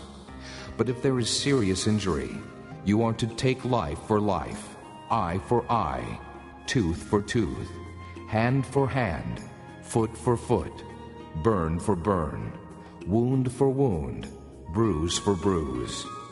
If a man hits a manservant or maidservant in the eye and destroys it, he must let the servant go free to compensate for the eye. And if he knocks out the tooth of a manservant or maidservant, he must let the servant go free to compensate for the tooth. If a bull gores a man or a woman to death, the bull must be stoned to death, and its meat must not be eaten. But the owner of the bull will not be held responsible. If, however, the bull has had the habit of goring, and the owner has been warned but has not kept it penned up, and it kills a man or woman, the bull must be stoned, and the owner also must be put to death. However, if payment is demanded of him, he may redeem his life by paying whatever is demanded. This law also applies if the bull gores a son or daughter. If the bull gores a male or female slave, the owner must pay 30 shekels of silver to the master of the slave, and the bull must be stoned. If a man uncovers a pit or digs one and fails to cover it, and an ox or a donkey falls into it, the owner of the pit must pay for the loss. He must pay its owner, and the dead animal will be his. If a man's bull injures the bull of another, and it dies, they are to sell the live one, and divide both the money and the dead animal equally. However, if it was known that the bull had the habit of goring, yet the owner did not keep it penned up, the owner must pay animal for animal, and the dead animal will be his. Chapter 22. If a man steals an ox or a sheep and slaughters it or sells it, he must pay back 5 head of cattle for the ox and 4 sheep for the sheep. If a thief is caught breaking in and is struck so that he dies, the defender is not guilty of bloodshed. But if it happens after sunrise, he is guilty of bloodshed. A thief must certainly make restitution, but if he has nothing, he must be sold to pay for his theft. If the stolen animal is found alive in his possession, whether ox or donkey or sheep, he must pay back double. If a man grazes his livestock in a field or vineyard and lets them stray, and they graze in another man's field, he must make restitution from the best of his own field or vineyard. If a fire breaks out and spreads into thorn bushes, so that it burns shocks of grain or standing grain or the whole field, the one who started the fire must make restitution. If a man gives his neighbor silver or goods for safekeeping, and they are stolen from the neighbor's house, the thief, if he is caught, must pay back double. But if the thief is not found, the owner of the house must appear before the judges to determine whether he has laid his hands on the other man's property. In all cases of illegal possession of an ox, a donkey, a sheep, a garment, or any other lost property about which somebody says, "This is mine," both parties are to bring their cases before the judges. The one whom the judges declare guilty must pay back double to his neighbor. If a man gives a donkey, an ox, a sheep, or any other animal to his neighbor for safekeeping, and it dies, or is injured, or is taken away while no one is looking, the issue between them will be settled by the taking of an oath before the Lord, that the neighbor did not lay hands on the other person's property. The owner is to accept this, and no restitution is required. But if the animal was stolen from the neighbor, he must make restitution to the owner. If it was torn to pieces by a wild animal, he shall bring in the remains as evidence, and he will not be required to pay for the torn animal. If a man borrows an animal from his neighbor, and it is injured or dies while the owner is not present, he must make restitution. But if the owner is with the animal, the borrower will not have to pay. If the animal was hired, the money paid for the hire covers the loss. If a man seduces a virgin who is not pledged to be married and sleeps with her, he must pay the bride price, and she shall be his wife. If her father absolutely refuses to give her to him, he must still pay the bride price for virgins. Do not allow a sorceress to live. Anyone who has sexual relations with an animal must be put to death. Whoever sacrifices to any god other than the Lord must be destroyed. Do not mistreat an alien or oppress him, for you were aliens in Egypt. Do not take advantage of a widow or an orphan. If you do, and they cry out to me, I will certainly hear their cry. My anger will be aroused, and I will kill you with the sword. Your wives will become widows, and your children fatherless. If you lend money to one of my people among you who is needy, do not be like a moneylender. Charge him no interest. If you take your neighbor's cloak as a pledge, return it to him by sunset, because his cloak is the only covering he has for his body. What else will he sleep in? When he cries out to me, I will hear, for I am compassionate. Do not blaspheme God or curse the ruler of your people. Do not hold back offerings from your granaries or your vats. You must give me the firstborn of your sons. Do the same with your cattle and your sheep. Let them stay with their mothers for 7 days, but give them to me on the 8th day. You are to be my holy people. So do not eat the meat of an animal torn by wild beasts. Throw it to the dogs. Chapter 23. Do not spread false reports. Do not help a wicked man by being a malicious witness. Do not follow the crowd in doing wrong. When you give testimony in a lawsuit, do not pervert justice by siding with the crowd, and do not show favoritism to a poor man in his lawsuit. If you come across your enemy's ox or donkey wandering off, be sure to take it back to him. If you see the donkey of someone who hates you fallen down under its load, do not leave it there. Be sure you help him with it. Do not deny justice to your poor people in their lawsuits. Have nothing to do with a false charge, and do not put an innocent or honest person to death, for I will not acquit the guilty. Do not accept a bribe, for a bribe blinds those who see and twists the words of the righteous. Do not oppress an alien. You yourselves know how it feels to be aliens, because you were aliens in Egypt. For 6 years you are to sow your fields and harvest the crops. But during the 7th year, let the land lie unplowed and unused. Then the poor among your people may get food from it, and the wild animals may eat what they leave. Do the same with your vineyard and your olive grove. 6 days do your work, but on the 7th day do not work, so that your ox and your donkey may rest, and the slave born in your household, and the alien as well, may be refreshed. Be careful to do everything I have said to you. Do not invoke the names of other gods. Do not let them be heard on your lips. 3 times a year you are to celebrate a festival to me. Celebrate the feast of unleavened bread. For 7 days eat bread made without yeast, as I commanded you. Do this at the appointed time, in the month of Abib, for in that month you came out of Egypt. No one is to appear before me empty-handed. Celebrate the feast of harvest with the first fruits of the crops you sow in your field. Celebrate the feast of ingathering at the end of the year, when you gather in your crops from the field. 3 times a year all the men are to appear before the sovereign Lord. Do not offer the blood of a sacrifice to me along with anything containing yeast. The fat of my festival offerings must not be kept until morning.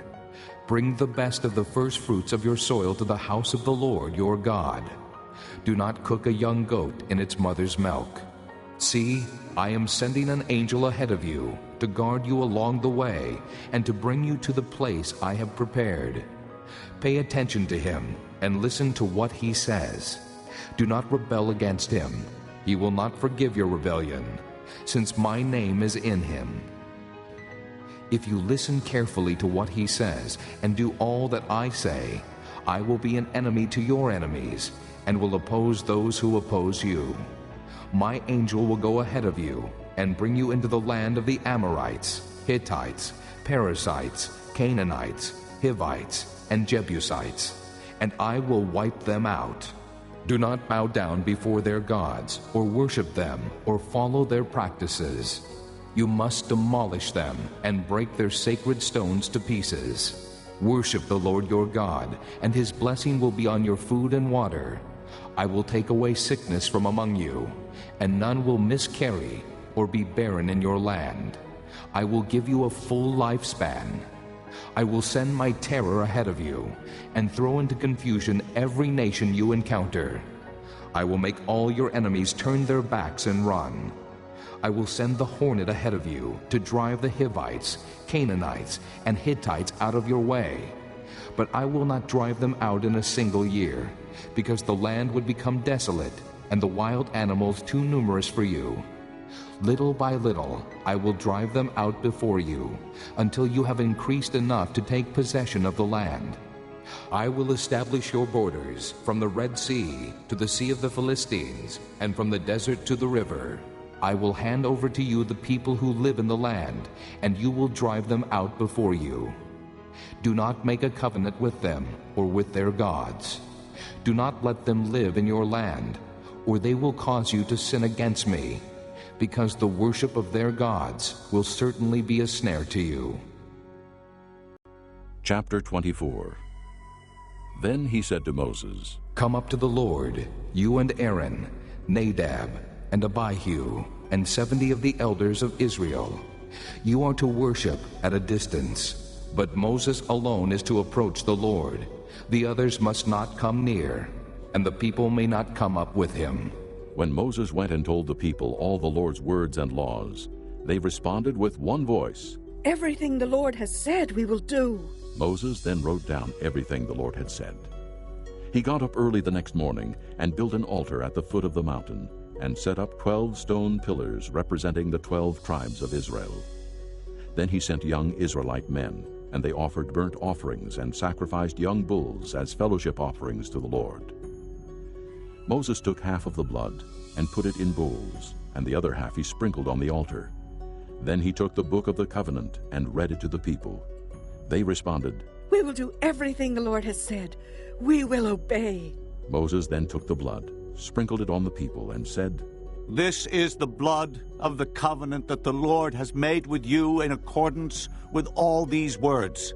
Moses and Aaron, Nadab and Abihu, and the 70 elders of Israel went up and saw the God of Israel. Under his feet was something like a pavement made of sapphire, clear as the sky itself. But God did not raise his hand against these leaders of the Israelites. They saw God, and they ate and drank. The Lord said to Moses, Come up to me on the mountain and stay here, and I will give you the tablets of stone with the law and commands I have written for their instruction.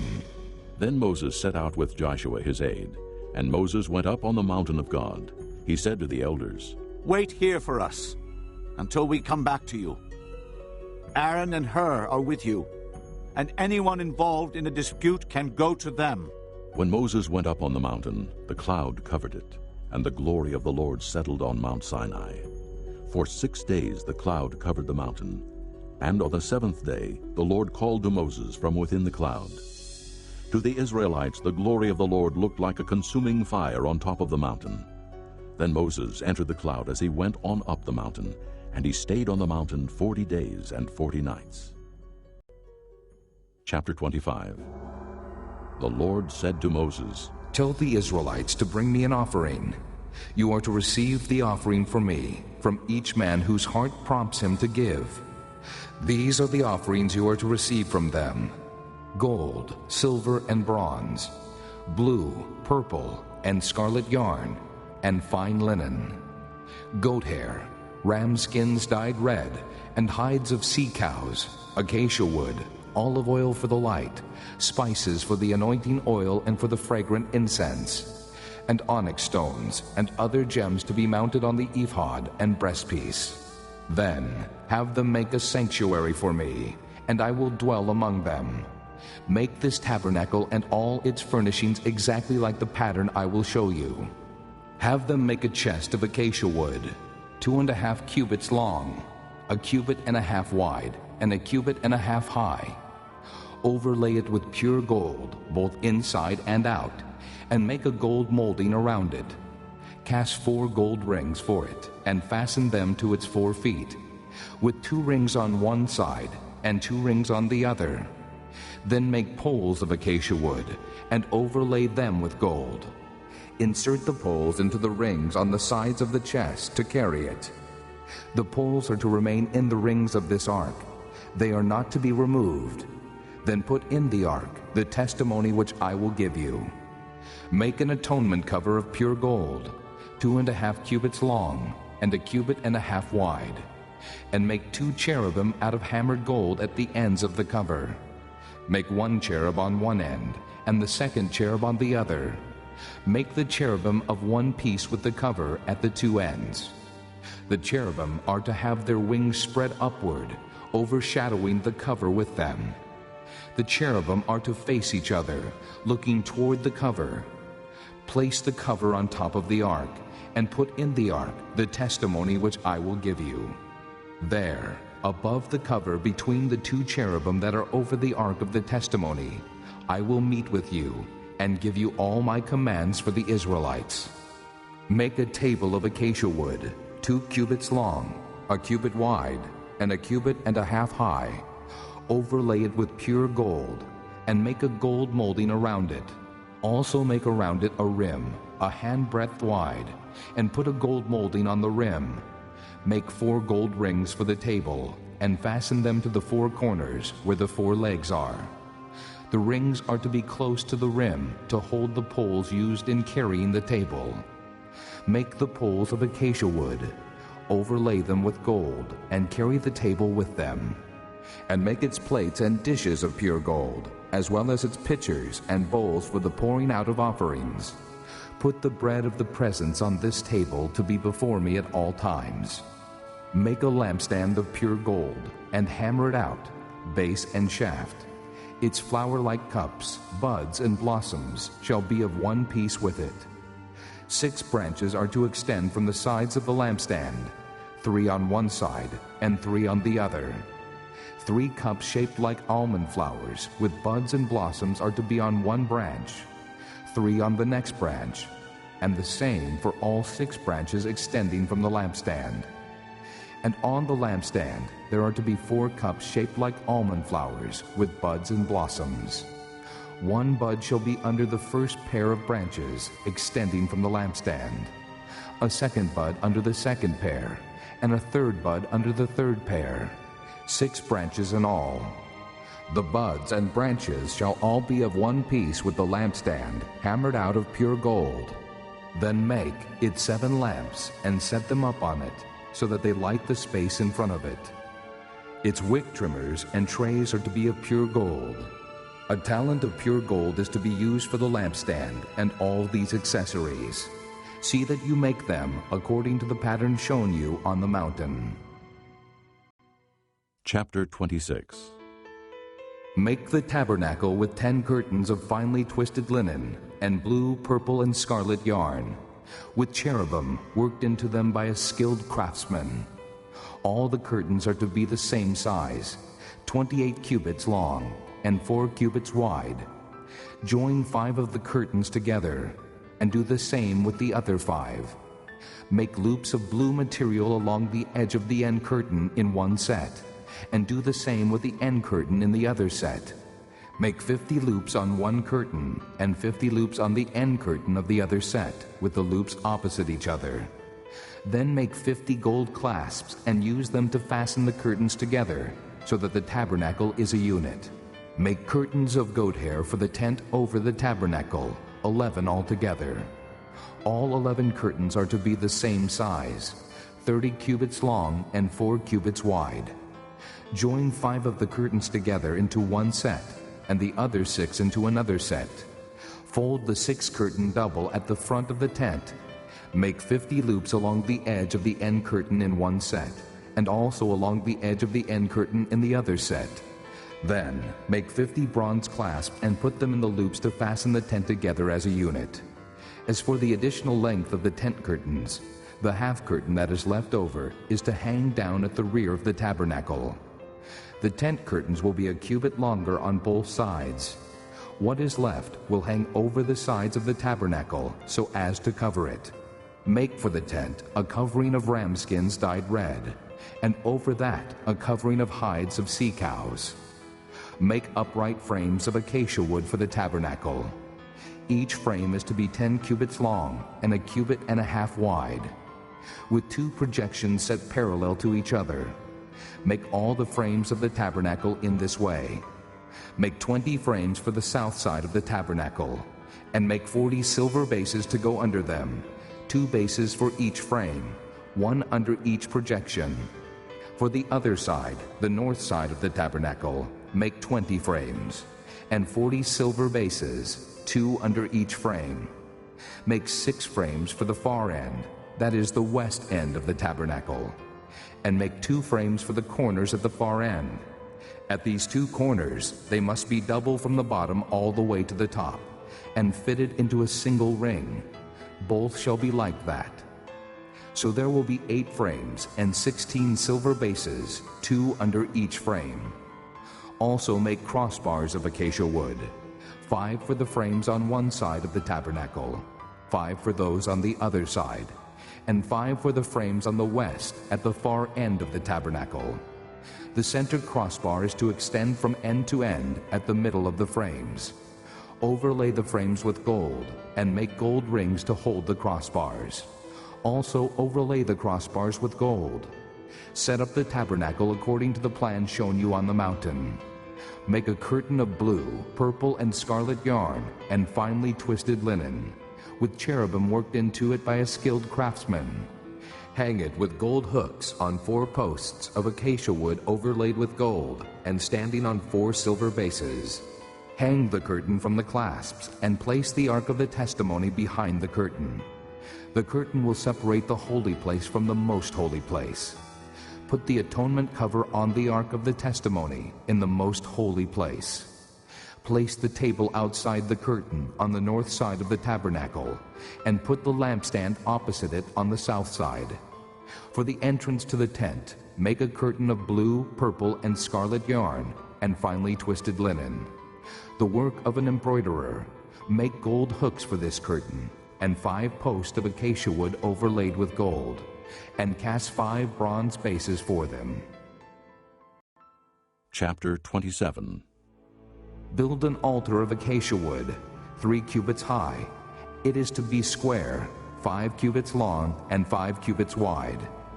Make a horn at each of the 4 corners, so that the horns and the altar are of one piece, and overlay the altar with bronze. Make all its utensils of bronze, its pots to remove the ashes, and its shovels, sprinkling bowls, meat forks, and fire pans. Make a grating for it, a bronze network, and make a bronze ring at each of the 4 corners of the network. Put it under the ledge of the altar, so that it is halfway up the altar. Make poles of acacia wood for the altar, and overlay them with bronze. The poles are to be inserted into the rings, so they will be on 2 sides of the altar when it is carried. Make the altar hollow out of boards. It is to be made just as you were shown on the mountain. Make a courtyard for the tabernacle. The south side shall be 100 cubits long, and is to have curtains of finely twisted linen, with 20 posts and 20 bronze bases, and with silver hooks and bands on the posts. The north side shall also be 100 cubits long, and is to have curtains with 20 posts and 20 bronze bases, and with silver hooks and bands on the posts. The west end of the courtyard shall be 50 cubits wide, and have curtains with 10 posts and 10 bases. On the east end toward the sunrise, the courtyard shall also be 50 cubits wide. Curtains 15 cubits long are to be on one side of the entrance, with 3 posts and 3 bases. And curtains 15 cubits long are to be on the other side, with 3 posts and 3 bases. For the entrance to the courtyard, provide a curtain 20 cubits long, of blue, purple, and scarlet yarn and finely twisted linen, the work of an embroiderer, with 4 posts and 4 bases. All the posts around the courtyard are to have silver bands and hooks and bronze bases. The courtyard shall be 100 cubits long and 50 cubits wide, with curtains of finely twisted linen 5 cubits high, and with bronze bases. All the other articles used in the service of the tabernacle, whatever their function, including all the tent pegs for it and those for the courtyard, are to be of bronze. Command the Israelites to bring you clear oil of pressed olives for the light, so that the lamps may be kept burning. In the tent of meeting, outside the curtain that is in front of the testimony, Aaron and his sons are to keep the lamps burning before the Lord from evening till morning. This is to be a lasting ordinance among the Israelites for the generations to come. Chapter 28. Have Aaron your brother brought to you from among the Israelites, along with his sons Nadab and Abihu, Eleazar and Ithamar, so they may serve me as priests. Make sacred garments for your brother Aaron, to give him dignity and honor. Tell all the skilled men to whom I have given wisdom in such matters that they are to make garments for Aaron, for his consecration, so he may serve me as priest. These are the garments they are to make: a breastpiece, an ephod, a robe, a woven tunic, a turban, and a sash. They are to make these sacred garments for your brother Aaron and his sons, so they may serve me as priests. Have them use gold, and blue, purple, and scarlet yarn, and fine linen. Make the ephod of gold, and of blue, purple, and scarlet yarn, and of finely twisted linen, the work of a skilled craftsman. It is to have 2 shoulder pieces attached to 2 of its corners, so it can be fastened. Its skillfully woven waistband is to be like it, of 1 piece with the ephod, and made with gold, and with blue, purple, and scarlet yarn, and with finely twisted linen. Take 2 onyx stones, and engrave on them the names of the sons of Israel, in the order of their birth, 6 names on 1 stone, and the remaining 6 on the other. Engrave the names of the sons of Israel on the 2 stones, the way a gem cutter engraves a seal. Then mount the stones in gold filigree settings, and fasten them on the shoulder pieces of the ephod, as memorial stones for the sons of Israel. Aaron is to bear the names on his shoulders as a memorial before the Lord. Make gold filigree settings and 2 braided chains of pure gold, like a rope, and attach the chains to the settings. Fashion a breastpiece for making decisions, the work of a skilled craftsman. Make it like the ephod, of gold and of blue, purple, and scarlet yarn, and of finely twisted linen. It is to be square, a span long and a span wide, and folded double. Then mount 4 rows of precious stones on it. In the first row there shall be a ruby, a topaz, and a beryl. In the second row a turquoise, a sapphire, and an emerald. In the third row a jacinth, an agate, and an amethyst. In the fourth row a chrysolite, an onyx, and a jasper. Mount them in gold filigree settings. There are to be 12 stones, 1 for each of the names of the sons of Israel, each engraved like a seal with the name of one of the 12 tribes. For the breastpiece, make braided chains of pure gold, like a rope. Make 2 gold rings for it, and fasten them to 2 corners of the breastpiece. Fasten the 2 gold chains to the rings at the corners of the breastpiece, and the other ends of the chains to the 2 settings, attaching them to the shoulder pieces of the ephod at the front. Make 2 gold rings and attach them to the other 2 corners of the breastpiece on the inside edge next to the ephod.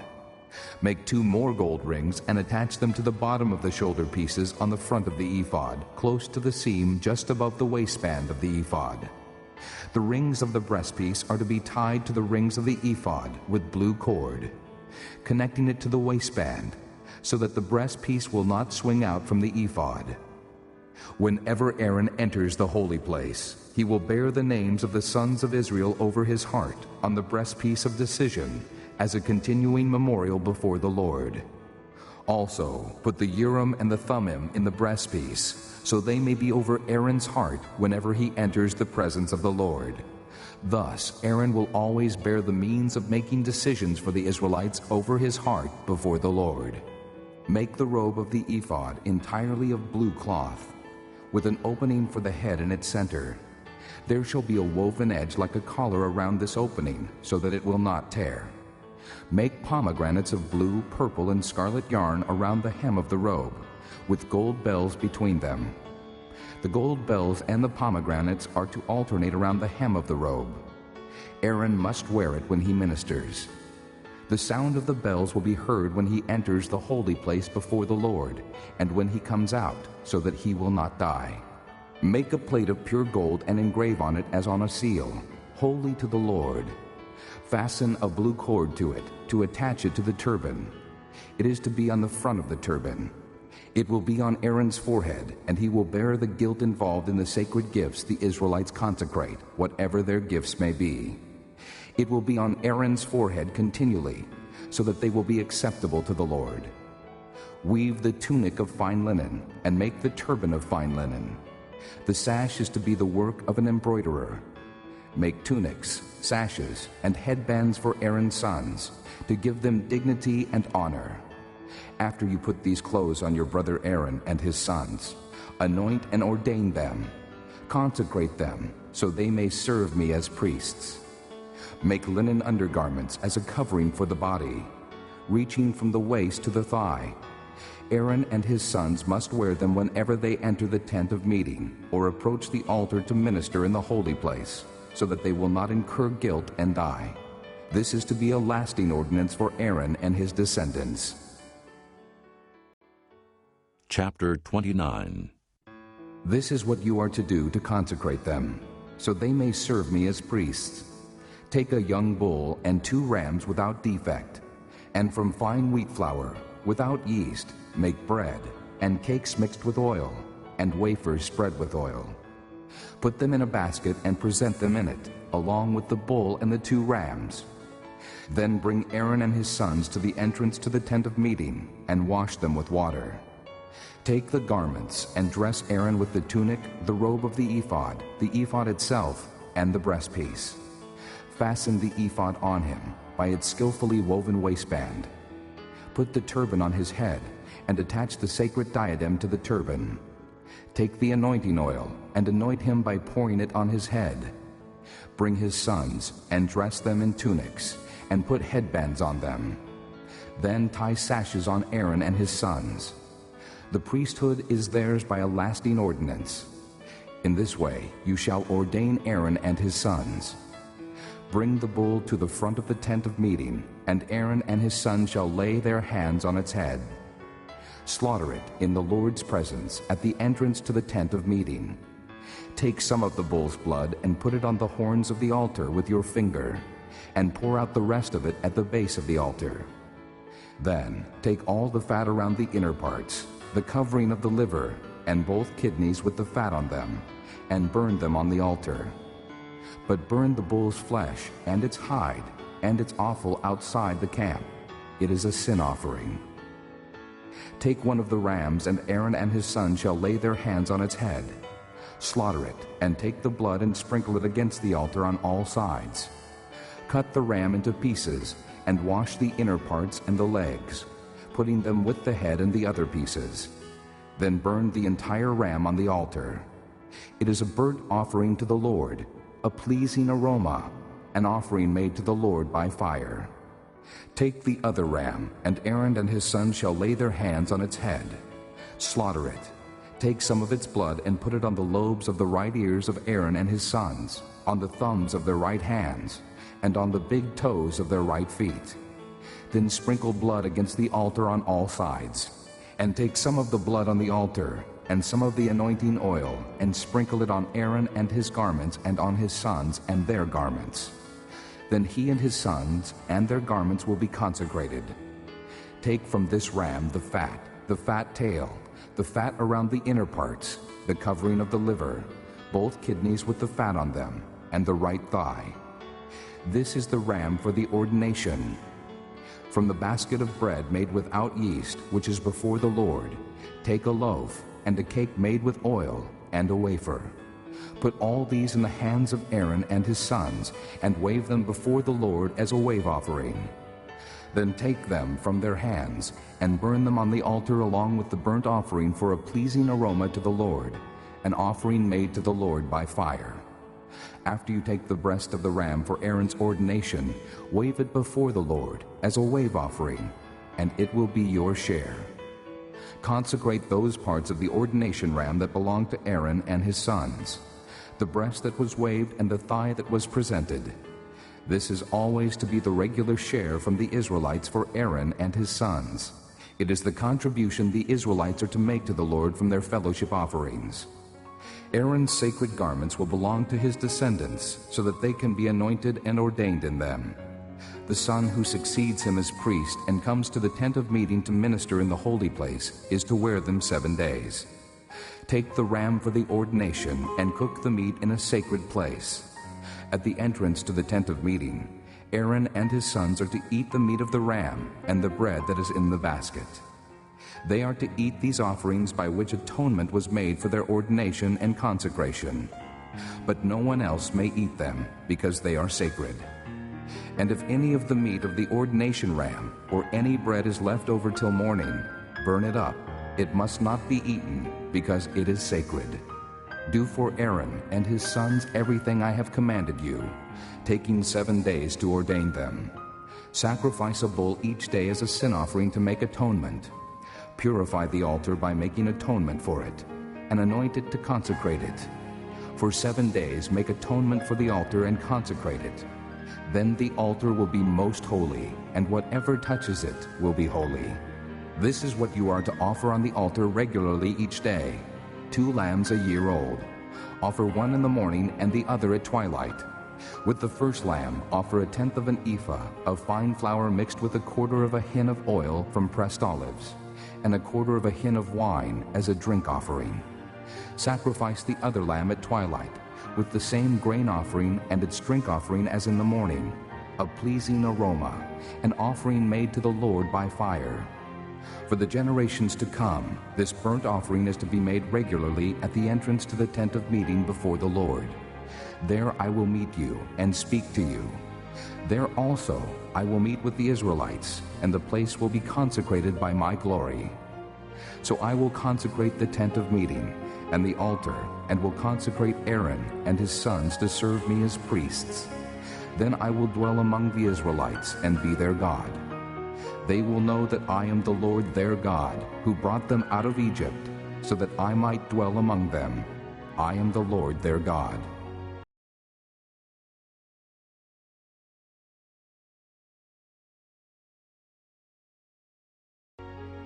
Chapter 30.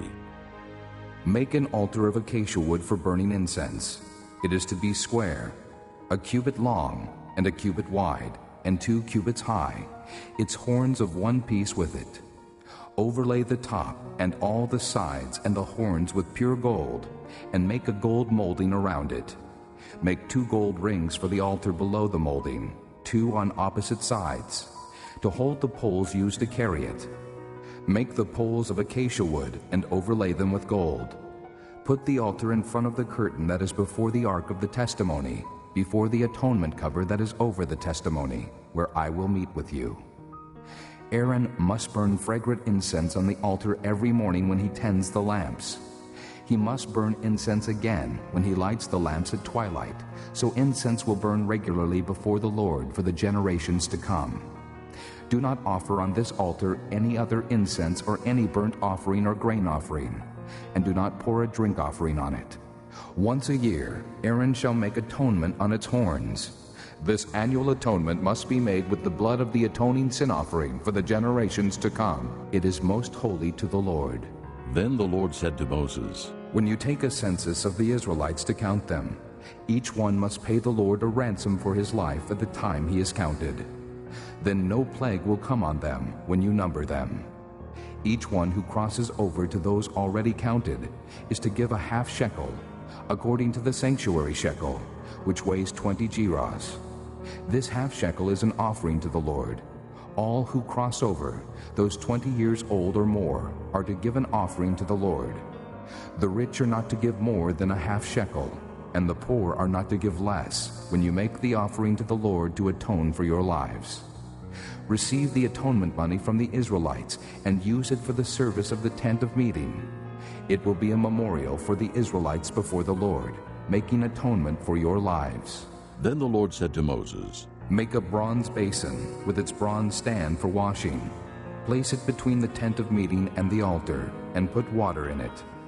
Aaron and his sons are to wash their hands and feet with water from it. Whenever they enter the tent of meeting, they shall wash with water, so that they will not die. Also, when they approach the altar to minister by presenting an offering made to the Lord by fire, they shall wash their hands and feet, so that they will not die. This is to be a lasting ordinance for Aaron and his descendants for the generations to come. Then the Lord said to Moses, Take the following fine spices: 500 shekels of liquid myrrh, half as much, that is 250 shekels of fragrant cinnamon, 250 shekels of fragrant cane, 500 shekels of cassia, all according to the sanctuary shekel, and a hin of olive oil. Make these into a sacred anointing oil, a fragrant blend, the work of a perfumer. It will be the sacred anointing oil. Then use it to anoint the tent of meeting, the ark of the testimony, the table and all its articles, the lampstand and its accessories, the altar of incense, the altar of burnt offering and all its utensils, and the basin with its stand. You shall consecrate them, so they will be most holy, and whatever touches them will be holy. Anoint Aaron and his sons and consecrate them, so they may serve me as priests. Say to the Israelites, this is to be my sacred anointing oil for the generations to come. Do not pour it on men's bodies, and do not make any oil with the same formula. It is sacred, and you are to consider it sacred. Whoever makes perfume like it, and whoever puts it on anyone other than a priest, must be cut off from his people. Then the Lord said to Moses, Take fragrant spices, gum resin, onycha, and galbanum, and pure frankincense, all in equal amounts, and make a fragrant blend of incense, the work of a perfumer. It is to be salted and pure and sacred. Grind some of it to powder, and place it in front of the testimony in the tent of meeting, where I will meet with you. It shall be most holy to you. Do not make any incense with this formula for yourselves. Consider it holy to the Lord. Whoever makes any like it to enjoy its fragrance must be cut off from his people. Chapter 31. Then the Lord said to Moses, See, I have chosen Bezalel, son of Uri, the son of Hur, of the tribe of Judah, and I have filled him with the Spirit of God, with skill, ability, and knowledge in all kinds of crafts, to make artistic designs for work in gold, silver, and bronze, to cut and set stones, to work in wood, and to engage in all kinds of craftsmanship. Moreover, I have appointed Oholiab, son of Ahisamach, of the tribe of Dan, to help him. Also I have given skill to all the craftsmen to make everything I have commanded you: the tent of meeting, the ark of the testimony with the atonement cover on it, and all the other furnishings of the tent, the table and its articles, the pure gold lampstand and all its accessories, the altar of incense, the altar of burnt offering and all its utensils, the basin with its stand, and also the woven garments, both the sacred garments for Aaron the priest and the garments for his sons when they serve as priests, and the anointing oil and fragrant incense for the holy place. They are to make them just as I commanded you. Then the Lord said to Moses, Say to the Israelites, You must observe my Sabbaths. This will be a sign between me and you for the generations to come, so you may know that I am the Lord who makes you holy. Observe the Sabbath, because it is holy to you. Anyone who desecrates it must be put to death. Whoever does any work on that day must be cut off from his people. For 6 days work is to be done, but the seventh day is a Sabbath of rest, holy to the Lord. Whoever does any work on the Sabbath day must be put to death. The Israelites are to observe the Sabbath, celebrating it for the generations to come as a lasting covenant. It will be a sign between me and the Israelites forever, for in 6 days the Lord made the heavens and the earth, and on the seventh day he abstained from work and rested. When the Lord finished speaking to Moses on Mount Sinai, he gave him the 2 tablets of the testimony, the tablets of stone, inscribed by the finger of God. Chapter 32. When the people saw that Moses was so long in coming down from the mountain, they gathered around Aaron and said, Come, make us gods who will go before us. As for this fellow Moses who brought us up out of Egypt, we don't know what has happened to him. Aaron answered them, Take off the gold earrings that your wives, your sons and your daughters are wearing, and bring them to me. So all the people took off their earrings and brought them to Aaron. He took what they handed him and made it into an idol cast in the shape of a calf, fashioning it with a tool. Then they said, These are your gods, O Israel, who brought you up out of Egypt? When Aaron saw this, he built an altar in front of the calf and announced, Tomorrow there will be a festival to the Lord. So the next day the people rose early and sacrificed burnt offerings and presented fellowship offerings. Afterward they sat down to eat and drink and got up to indulge in revelry. Then the Lord said to Moses, Go down, because your people whom you brought up out of Egypt have become corrupt. They have been quick to turn away from what I commanded them, and have made themselves an idol cast in the shape of a calf. They have bowed down to it and sacrificed to it, and have said, These are your gods, O Israel, who brought you up out of Egypt. I have seen these people, the Lord said to Moses, and they are a stiff-necked people. Now, leave me alone, so that my anger may burn against them, and that I may destroy them. Then I will make you into a great nation. But Moses sought the favor of the Lord his God. O Lord, he said, why should your anger burn against your people, whom you brought out of Egypt with great power and a mighty hand? Why should the Egyptians say, It was with evil intent that he brought them out, to kill them in the mountains and to wipe them off the face of the earth? Turn from your fierce anger, relent, and do not bring disaster on your people. Remember your servants Abraham, Isaac, and Israel, to whom you swore by your own self, I will make your descendants as numerous as the stars in the sky, and I will give your descendants all this land I promised them, and it will be their inheritance forever. Then the Lord relented, and did not bring on his people the disaster he had threatened. Moses turned and went down the mountain with the 2 tablets of the testimony in his hands. They were inscribed on both sides, front and back. The tablets were the work of God. The writing was the writing of God, engraved on the tablets. When Joshua heard the noise of the people shouting, he said to Moses, There is the sound of war in the camp. Moses replied, It is not the sound of victory. It is not the sound of defeat. It is the sound of singing that I hear. When Moses approached the camp and saw the calf and the dancing, his anger burned, and he threw the tablets out of his hands, breaking them to pieces at the foot of the mountain. And he took the calf they had made and burned it in the fire. Then he ground it to powder, scattered it on the water, and made the Israelites drink it. He said to Aaron, What did these people do to you, that you led them into such great sin? Do not be angry, my lord. Aaron answered, You know how prone these people are to evil. They said to me, Make us gods who will go before us. As for this fellow Moses who brought us up out of Egypt, we don't know what has happened to him. So I told them, Whoever has any gold jewelry, take it off. Then they gave me the gold, and I threw it into the fire, and out came this calf. Moses saw that the people were running wild, and that Aaron had let them get out of control, and so become a laughingstock to their enemies. So he stood at the entrance to the camp and said, Whoever is for the Lord, come to me. And all the Levites rallied to him. Then he said to them, This is what the Lord, the God of Israel, says. Each man strap a sword to his side.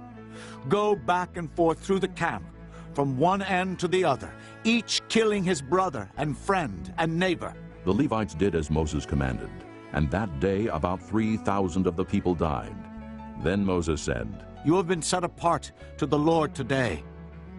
For you were against your own sons and brothers, and he has blessed you this day. The next day Moses said to the people, You have committed a great sin, but now I will go up to the Lord. Perhaps I can make atonement for your sin. So Moses went back to the Lord and said, Oh, what a great sin these people have committed. They have made themselves gods of gold.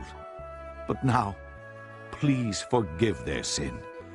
But if not, then blot me out of the book you have written. The Lord replied to Moses, Whoever has sinned against me, I will blot out of my book.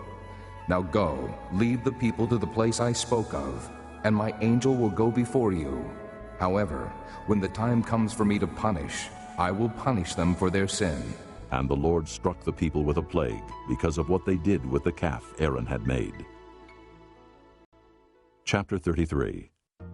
Then the Lord said to Moses, Leave this place, you and the people you brought up out of Egypt, and go up to the land I promised on oath to Abraham, Isaac, and Jacob, saying, I will give it to your descendants.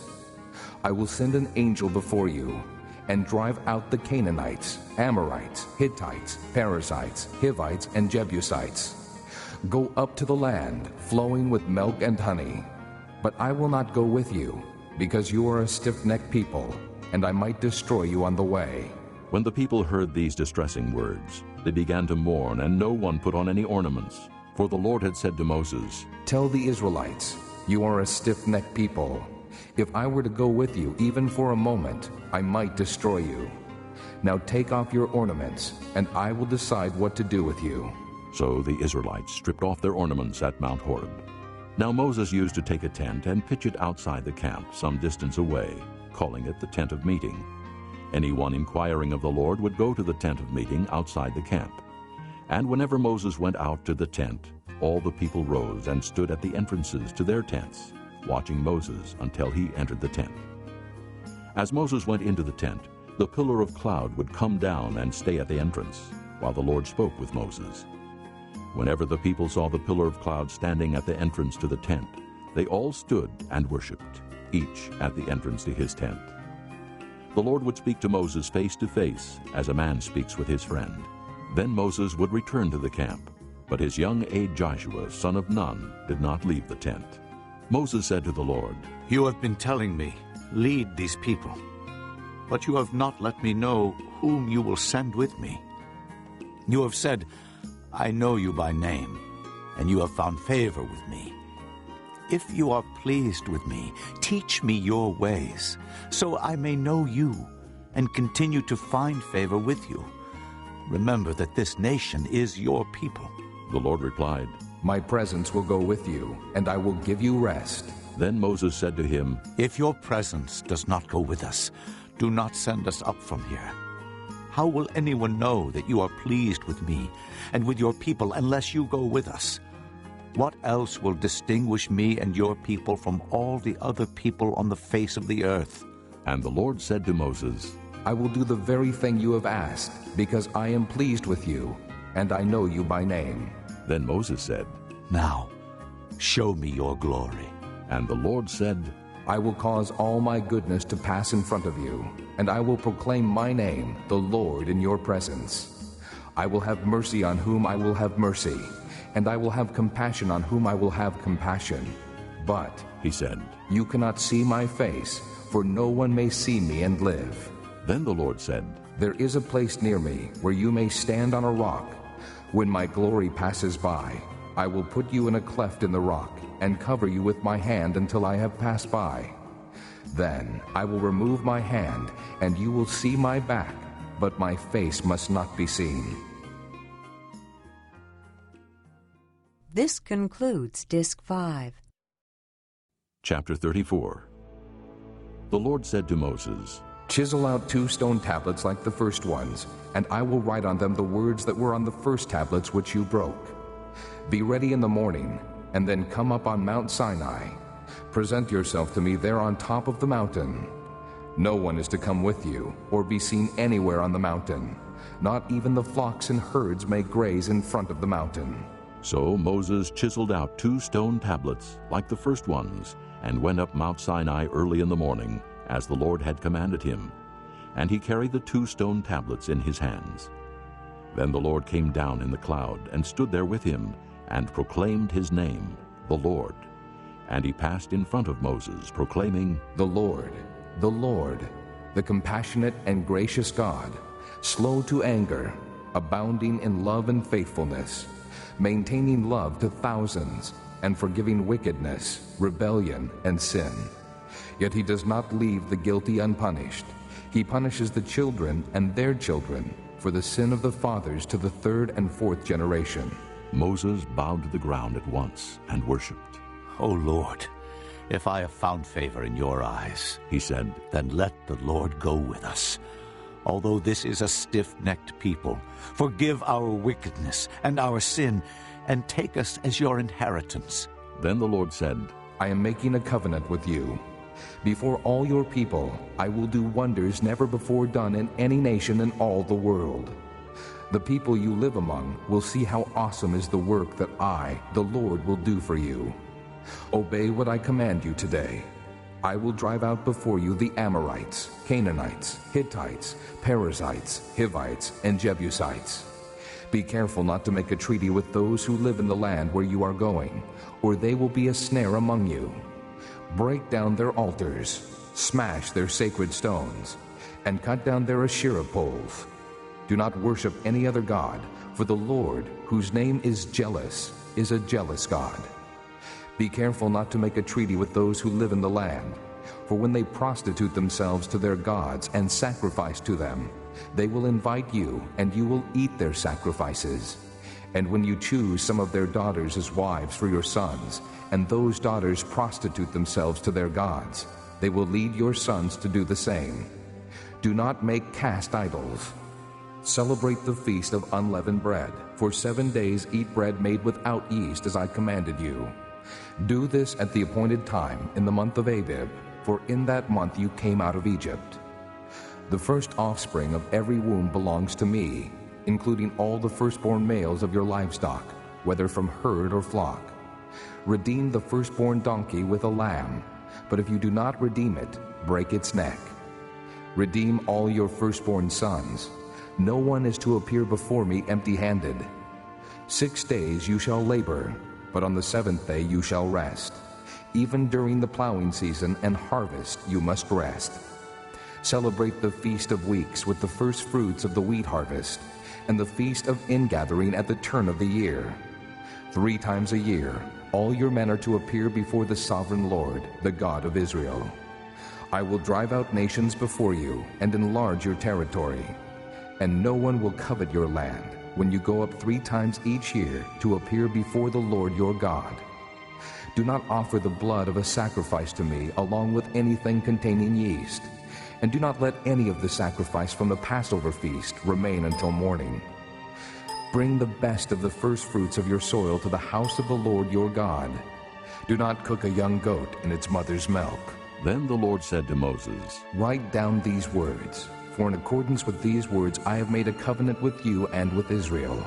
Moses was there with the Lord 40 days and 40 nights without eating bread or drinking water. And he wrote on the tablets the words of the covenant, the 10 Commandments. When Moses came down from Mount Sinai with the 2 tablets of the testimony in his hands, he was not aware that his face was radiant because he had spoken with the Lord. When Aaron and all the Israelites saw Moses, his face was radiant, and they were afraid to come near him. But Moses called to them. So Aaron and all the leaders of the community came back to him, and he spoke to them. Afterward, all the Israelites came near him, and he gave them all the commands the Lord had given him on Mount Sinai. When Moses finished speaking to them, he put a veil over his face. But whenever he entered the Lord's presence to speak with him, he removed the veil until he came out. And when he came out and told the Israelites what he had been commanded, they saw that his face was radiant. Then Moses would put the veil back over his face until he went in to speak with the Lord. Chapter 35. Moses assembled the whole Israelite community and said to them, These are the things the Lord has commanded you to do. For 6 days work is to be done, but the 7th day shall be your holy day, a Sabbath of rest to the Lord. Whoever does any work on it must be put to death. Do not light a fire in any of your dwellings on the Sabbath day. Moses said to the whole Israelite community, This is what the Lord has commanded. From what you have, take an offering for the Lord. Everyone who is willing is to bring to the Lord an offering of gold, silver, and bronze, blue, purple, and scarlet yarn, and fine linen, goat hair, ram skins dyed red, and hides of sea cows, acacia wood, olive oil for the light, spices for the anointing oil, and for the fragrant incense, and onyx stones and other gems to be mounted on the ephod and breastpiece. All who are skilled among you are to come and make everything the Lord has commanded. The tabernacle with its tent and its covering, clasps, frames, crossbars, posts and bases, the ark with its poles and the atonement cover, and the curtain that shields it, the table with its poles and all its articles, and the bread of the presence, the lampstand that is for light, with its accessories, lamps and oil for the light. The altar of incense with its poles, the anointing oil and the fragrant incense. The curtain for the doorway at the entrance to the tabernacle. The altar of burnt offering with its bronze grating, its poles and all its utensils. The bronze basin with its stand. The curtains of the courtyard with its posts and bases, and the curtain for the entrance to the courtyard. The tent pegs for the tabernacle and for the courtyard and their ropes. The woven garments worn for ministering in the sanctuary, both the sacred garments for Aaron the priest and the garments for his sons when they serve as priests. Then the whole Israelite community withdrew from Moses' presence, and everyone who was willing and whose heart moved him came and brought an offering to the Lord for the work on the tent of meeting for all its service, and for the sacred garments. All who were willing, men and women alike, came and brought gold jewelry of all kinds, brooches, earrings, rings, and ornaments. They all presented their gold as a wave offering to the Lord. Everyone who had blue, purple, or scarlet yarn, or fine linen, or goat hair, ram skins dyed red, or hides of sea cows brought them. Those presenting an offering of silver or bronze brought it as an offering to the Lord. And everyone who had acacia wood for any part of the work brought it.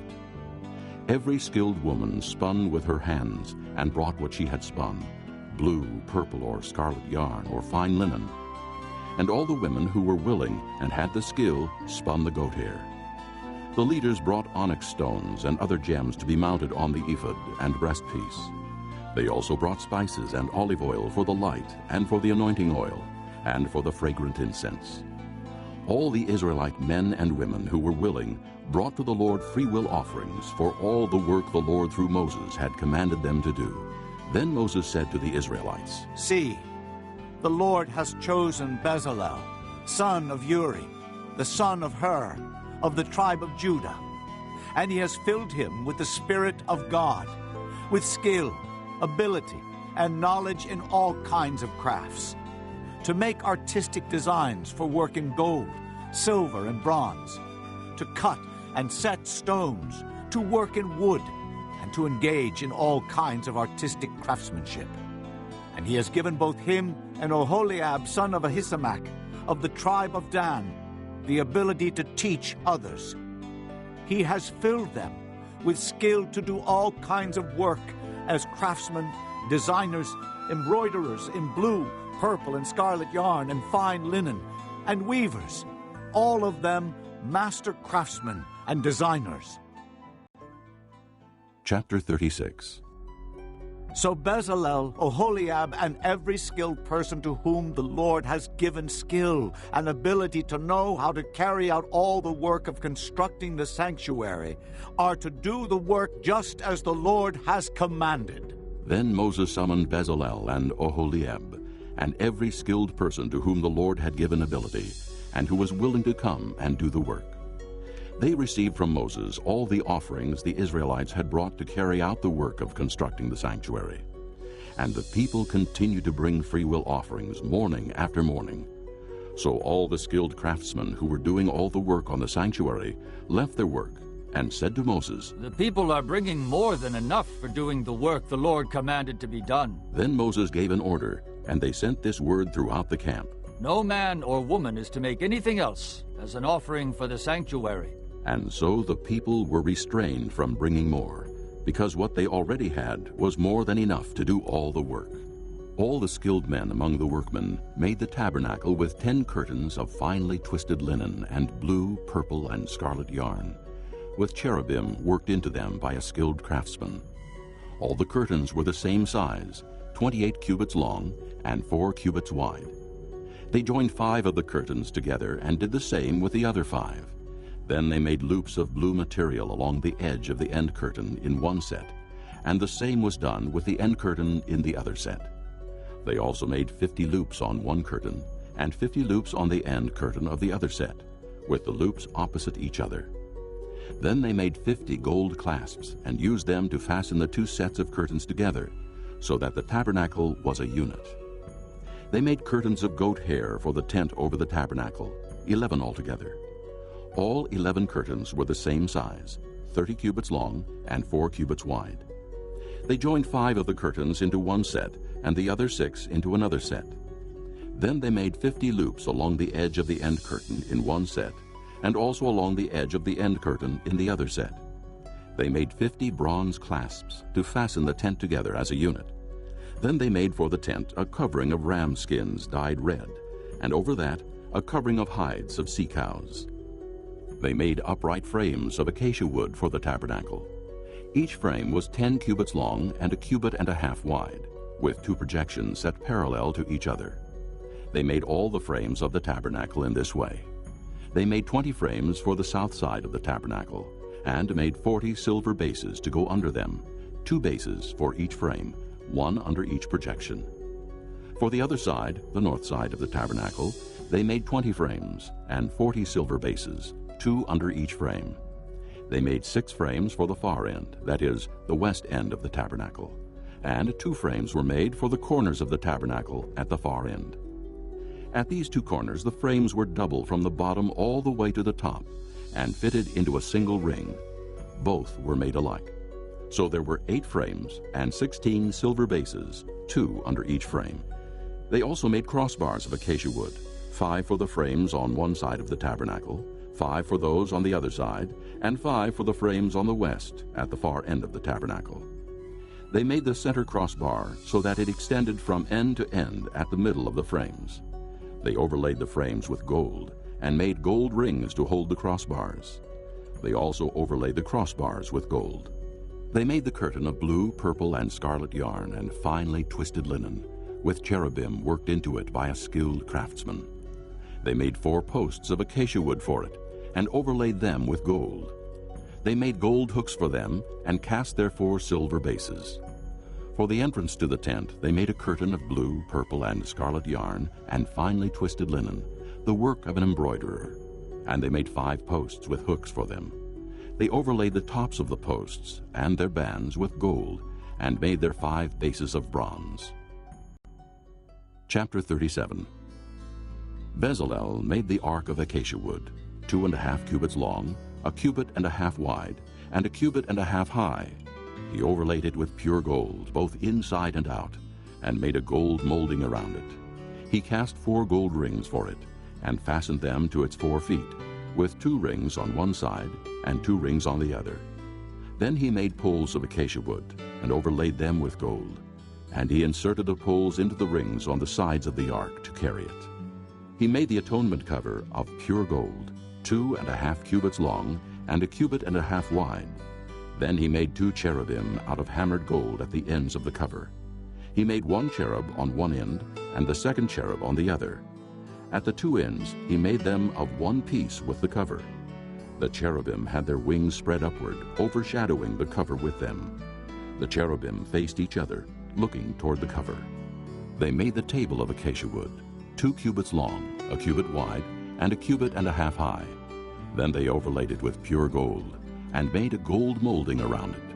They also made around it a rim, a handbreadth wide, and put a gold molding on the rim. They cast 4 gold rings for the table, and fastened them to the 4 corners, where the 4 legs were. The rings were put close to the rim to hold the poles used in carrying the table. The poles for carrying the table were made of acacia wood, and were overlaid with gold. And they made from pure gold the articles for the table, its plates and dishes and bowls, and its pitchers for the pouring out of drink offerings. They made the lampstand of pure gold, and hammered it out base and shaft. Its flower-like cups, buds, and blossoms were of one piece with it. 6 branches extended from the sides of the lampstand, 3 on one side and 3 on the other. 3 cups shaped like almond flowers with buds and blossoms were on one branch, 3 on the next branch, and the same for all 6 branches extending from the lampstand. And on the lampstand were 4 cups shaped like almond flowers with buds and blossoms. 1 bud was under the first pair of branches, extending from the lampstand, a 2nd bud under the 2nd pair, and a 3rd bud under the 3rd pair, 6 branches in all. The buds and the branches were all of one piece with the lampstand, hammered out of pure gold. They made its 7 lamps, as well as its wick trimmers and trays, of pure gold. They made the lampstand and all its accessories from 1 talent of pure gold. They made the altar of incense out of acacia wood. It was square, a cubit long and a cubit wide, and 2 cubits high, its horns of 1 piece with it. They overlaid the top and all the sides and the horns with pure gold, and made a gold molding around it.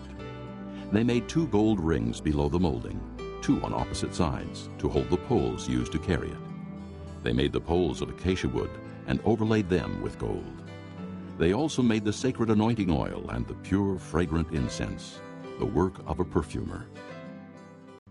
Chapter 38. They built the altar of burnt offering of acacia wood, 3 cubits high. It was square, 5 cubits long and 5 cubits wide. They made a horn at each of the 4 corners, so that the horns and the altar were of 1 piece, and they overlaid the altar with bronze.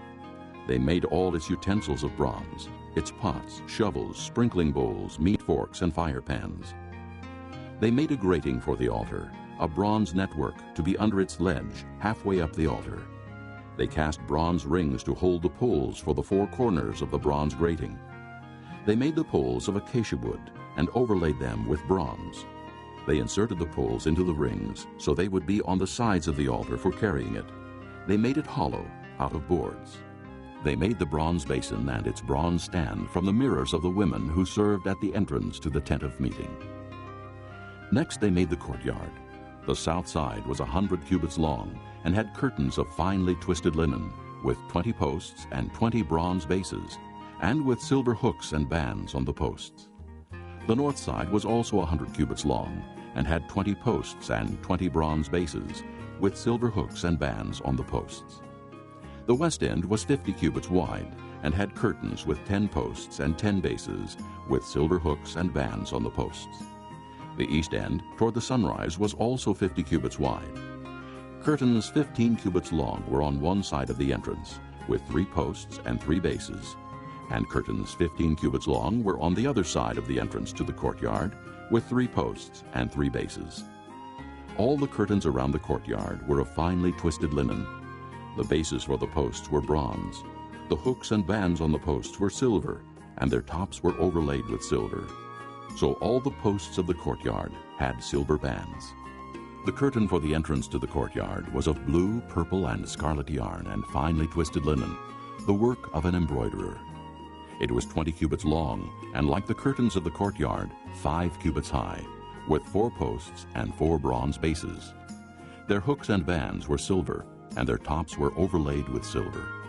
All the tent pegs of the tabernacle and of the surrounding courtyard were bronze. These are the amounts of the materials used for the tabernacle of the testimony, which were recorded at Moses' command by the Levites under the direction of Ithamar, son of Aaron the priest. Bezalel, son of Uri, the son of Hur, of the tribe of Judah, made everything the Lord commanded Moses. With him was Oholiab, son of Ahisamach of the tribe of Dan, a craftsman and designer, and an embroiderer in blue, purple, and scarlet yarn and fine linen. The total amount of the gold from the wave offering used for all the work on the sanctuary was 29 talents and 730 shekels, according to the sanctuary shekel. The silver obtained from those of the community who were counted in the census was 100 talents and 1,775 shekels, according to the sanctuary shekel. 1 beka per person, that is, half a shekel, according to the sanctuary shekel, from everyone who had crossed over to those counted, 20 years old or more, a total of 603,550 men. The 100 talents of silver were used to cast the bases for the sanctuary and for the curtain. 100 bases from the 100 talents, 1 talent for each base. They used the 1,775 shekels to make the hooks for the posts, to overlay the tops of the posts, and to make their bands. The bronze from the wave offering was 70 talents and 2,400 shekels. They used it to make the bases for the entrance to the tent of meeting, the bronze altar with its bronze grating and all its utensils, the bases for the surrounding courtyard and those for its entrance, and all the tent pegs for the tabernacle, and those for the surrounding courtyard. Chapter 39. From the blue, purple, and scarlet yarn, they made woven garments for ministering in the sanctuary. They also made sacred garments for Aaron, as the Lord commanded Moses. They made the ephod of gold and of blue, purple, and scarlet yarn, and of finely twisted linen. They hammered out thin sheets of gold, and cut strands to be worked into the blue, purple, and scarlet yarn and fine linen, the work of a skilled craftsman. They made shoulder pieces for the ephod, which were attached to two of its corners so it could be fastened. Its skillfully woven waistband was like it, of one piece with the ephod, and made with gold, and with blue, purple, and scarlet yarn, and with finely twisted linen, as the Lord commanded Moses. They mounted the onyx stones in gold filigree settings, and engraved them like a seal with the names of the sons of Israel. Then they fastened them on the shoulder pieces of the ephod as memorial stones for the sons of Israel, as the Lord commanded Moses. They fashioned the breastpiece, the work of a skilled craftsman. They made it like the ephod, of gold and of blue, purple, and scarlet yarn, and of finely twisted linen. It was square, a span long and a span wide, and folded double. Then they mounted 4 rows of precious stones on it. In the first row there was a ruby, a topaz, and a beryl. In the second row, a turquoise, a sapphire, and an emerald. In the third row, a jacinth, an agate, and an amethyst. In the fourth row, a chrysolite, an onyx, and a jasper. They were mounted in gold filigree settings. There were 12 stones, one for each of the names of the sons of Israel, each engraved like a seal with the name of one of the 12 tribes. For the breastpiece they made braided chains of pure gold, like a rope. They made 2 gold filigree settings and 2 gold rings, and fastened the rings to 2 of the corners of the breastpiece. They fastened the 2 gold chains to the rings at the corners of the breastpiece, and the other ends of the chains to the 2 settings, attaching them to the shoulder pieces of the ephod at the front. They made 2 gold rings and attached them to the other 2 corners of the breastpiece on the inside edge next to the ephod. Then they made 2 more gold rings and attached them to the bottom of the shoulder pieces on the front of the ephod, close to the seam just above the waistband of the ephod. They tied the rings of the breastpiece to the rings of the ephod with blue cord, connecting it to the waistband, so that the breastpiece would not swing out from the ephod, as the Lord commanded Moses. They made the robe of the ephod entirely of blue cloth, the work of a weaver, with an opening in the center of the robe like the opening of a collar, and a band around this opening, so that it would not tear. They made pomegranates of blue, purple, and scarlet yarn, and finely twisted linen around the hem of the robe. And they made bells of pure gold and attached them around the hem between the pomegranates.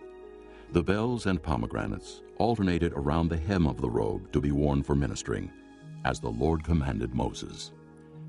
For Aaron and his sons they made tunics of fine linen, the work of a weaver, and the turban of fine linen, the linen headbands, and the undergarments of finely twisted linen. The sash was of finely twisted linen, and blue, purple, and scarlet yarn, the work of an embroiderer, as the Lord commanded Moses. They made the plate, the sacred diadem, out of pure gold and engraved on it, like an inscription on a seal, "Holy to the Lord." Then they fastened a blue cord to it to attach it to the turban, as the Lord commanded Moses. So all the work on the tabernacle, the tent of meeting, was completed. The Israelites did everything just as the Lord commanded Moses. Then they brought the tabernacle to Moses, the tent and all its furnishings, its clasps, frames, crossbars, posts, and bases, the covering of ram skins dyed red, the covering of hides of sea cows, and the shielding curtain, the ark of the testimony with its poles, and the atonement cover, the table with all its articles, and the bread of the presence, the pure gold lampstand with its row of lamps, and all its accessories, and the oil for the light, the gold altar, the anointing oil, the fragrant incense, and the curtain for the entrance to the tent, the bronze altar with its bronze grating, its poles and all its utensils, the basin with its stand, the curtains of the courtyard with its posts and bases, and the curtain for the entrance to the courtyard, the ropes and tent pegs for the courtyard, all the furnishings for the tabernacle, the tent of meeting, and the woven garments worn for ministering in the sanctuary, both the sacred garments for Aaron the priest and the garments for his sons when serving as priests. The Israelites had done all the work just as the Lord had commanded Moses. Moses inspected the work and saw that they had done it just as the Lord had commanded. So Moses blessed them. Chapter 40. Then the Lord said to Moses, Set up the tabernacle, the tent of meeting, on the first day of the first month. Place the ark of the testimony in it, and shield the ark with the curtain. Bring in the table, and set out what belongs on it. Then bring in the lampstand, and set up its lamps. Place the gold altar of incense in front of the ark of the testimony, and put the curtain at the entrance to the tabernacle. Place the altar of burnt offering in front of the entrance to the tabernacle, the tent of meeting. Place the basin between the tent of meeting and the altar, and put water in it. Set up the courtyard around it, and put the curtain at the entrance to the courtyard. Take the anointing oil, and anoint the tabernacle and everything in it. Consecrate it, and all its furnishings, and it will be holy. Then anoint the altar of burnt offering, and all its utensils. Consecrate the altar, and it will be most holy. Anoint the basin and its stand, and consecrate them. Bring Aaron and his sons to the entrance to the tent of meeting, and wash them with water. Then dress Aaron in the sacred garments. Anoint him and consecrate him, so he may serve me as priest. Bring his sons and dress them in tunics. Anoint them, just as you anointed their father, so they may serve me as priests. Their anointing will be to a priesthood that will continue for all generations to come. Moses did everything just as the Lord commanded him. So the tabernacle was set up on the first day of the first month in the second year. When Moses set up the tabernacle, he put the bases in place, erected the frames, inserted the crossbars, and set up the posts. Then he spread the tent over the tabernacle and put the covering over the tent, as the Lord commanded him. He took the testimony and placed it in the ark, attached the poles to the ark, and put the atonement cover over it. Then he brought the ark into the tabernacle, and hung the shielding curtain, and shielded the ark of the testimony, as the Lord commanded him. Moses placed the table in the tent of meeting on the north side of the tabernacle, outside the curtain, and set out the bread on it before the Lord, as the Lord commanded him. He placed the lampstand in the tent of meeting opposite the table on the south side of the tabernacle, and set up the lamps before the Lord, as the Lord commanded him. Moses placed the gold altar in the tent of meeting in front of the curtain, and burned fragrant incense on it, as the Lord commanded him. Then he put up the curtain at the entrance to the tabernacle. He set the altar of burnt offering near the entrance to the tabernacle, the tent of meeting, and offered on it burnt offerings and grain offerings, as the Lord commanded him. He placed the basin between the tent of meeting and the altar, and put water in it for washing. And Moses and Aaron and his sons used it to wash their hands and feet. They washed whenever they entered the tent of meeting or approached the altar, as the Lord commanded Moses. Then Moses set up the courtyard around the tabernacle and altar, and put up the curtain at the entrance to the courtyard. And so Moses finished the work. Then the cloud covered the tent of meeting, and the glory of the Lord filled the tabernacle. Moses could not enter the tent of meeting, because the cloud had settled upon it, and the glory of the Lord filled the tabernacle. In all the travels of the Israelites, whenever the cloud lifted from above the tabernacle, they would set out. But if the cloud did not lift, they did not set out, until the day it lifted. So the cloud of the Lord was over the tabernacle by day, and fire was in the cloud by night, in the sight of all the house of Israel during all their travels.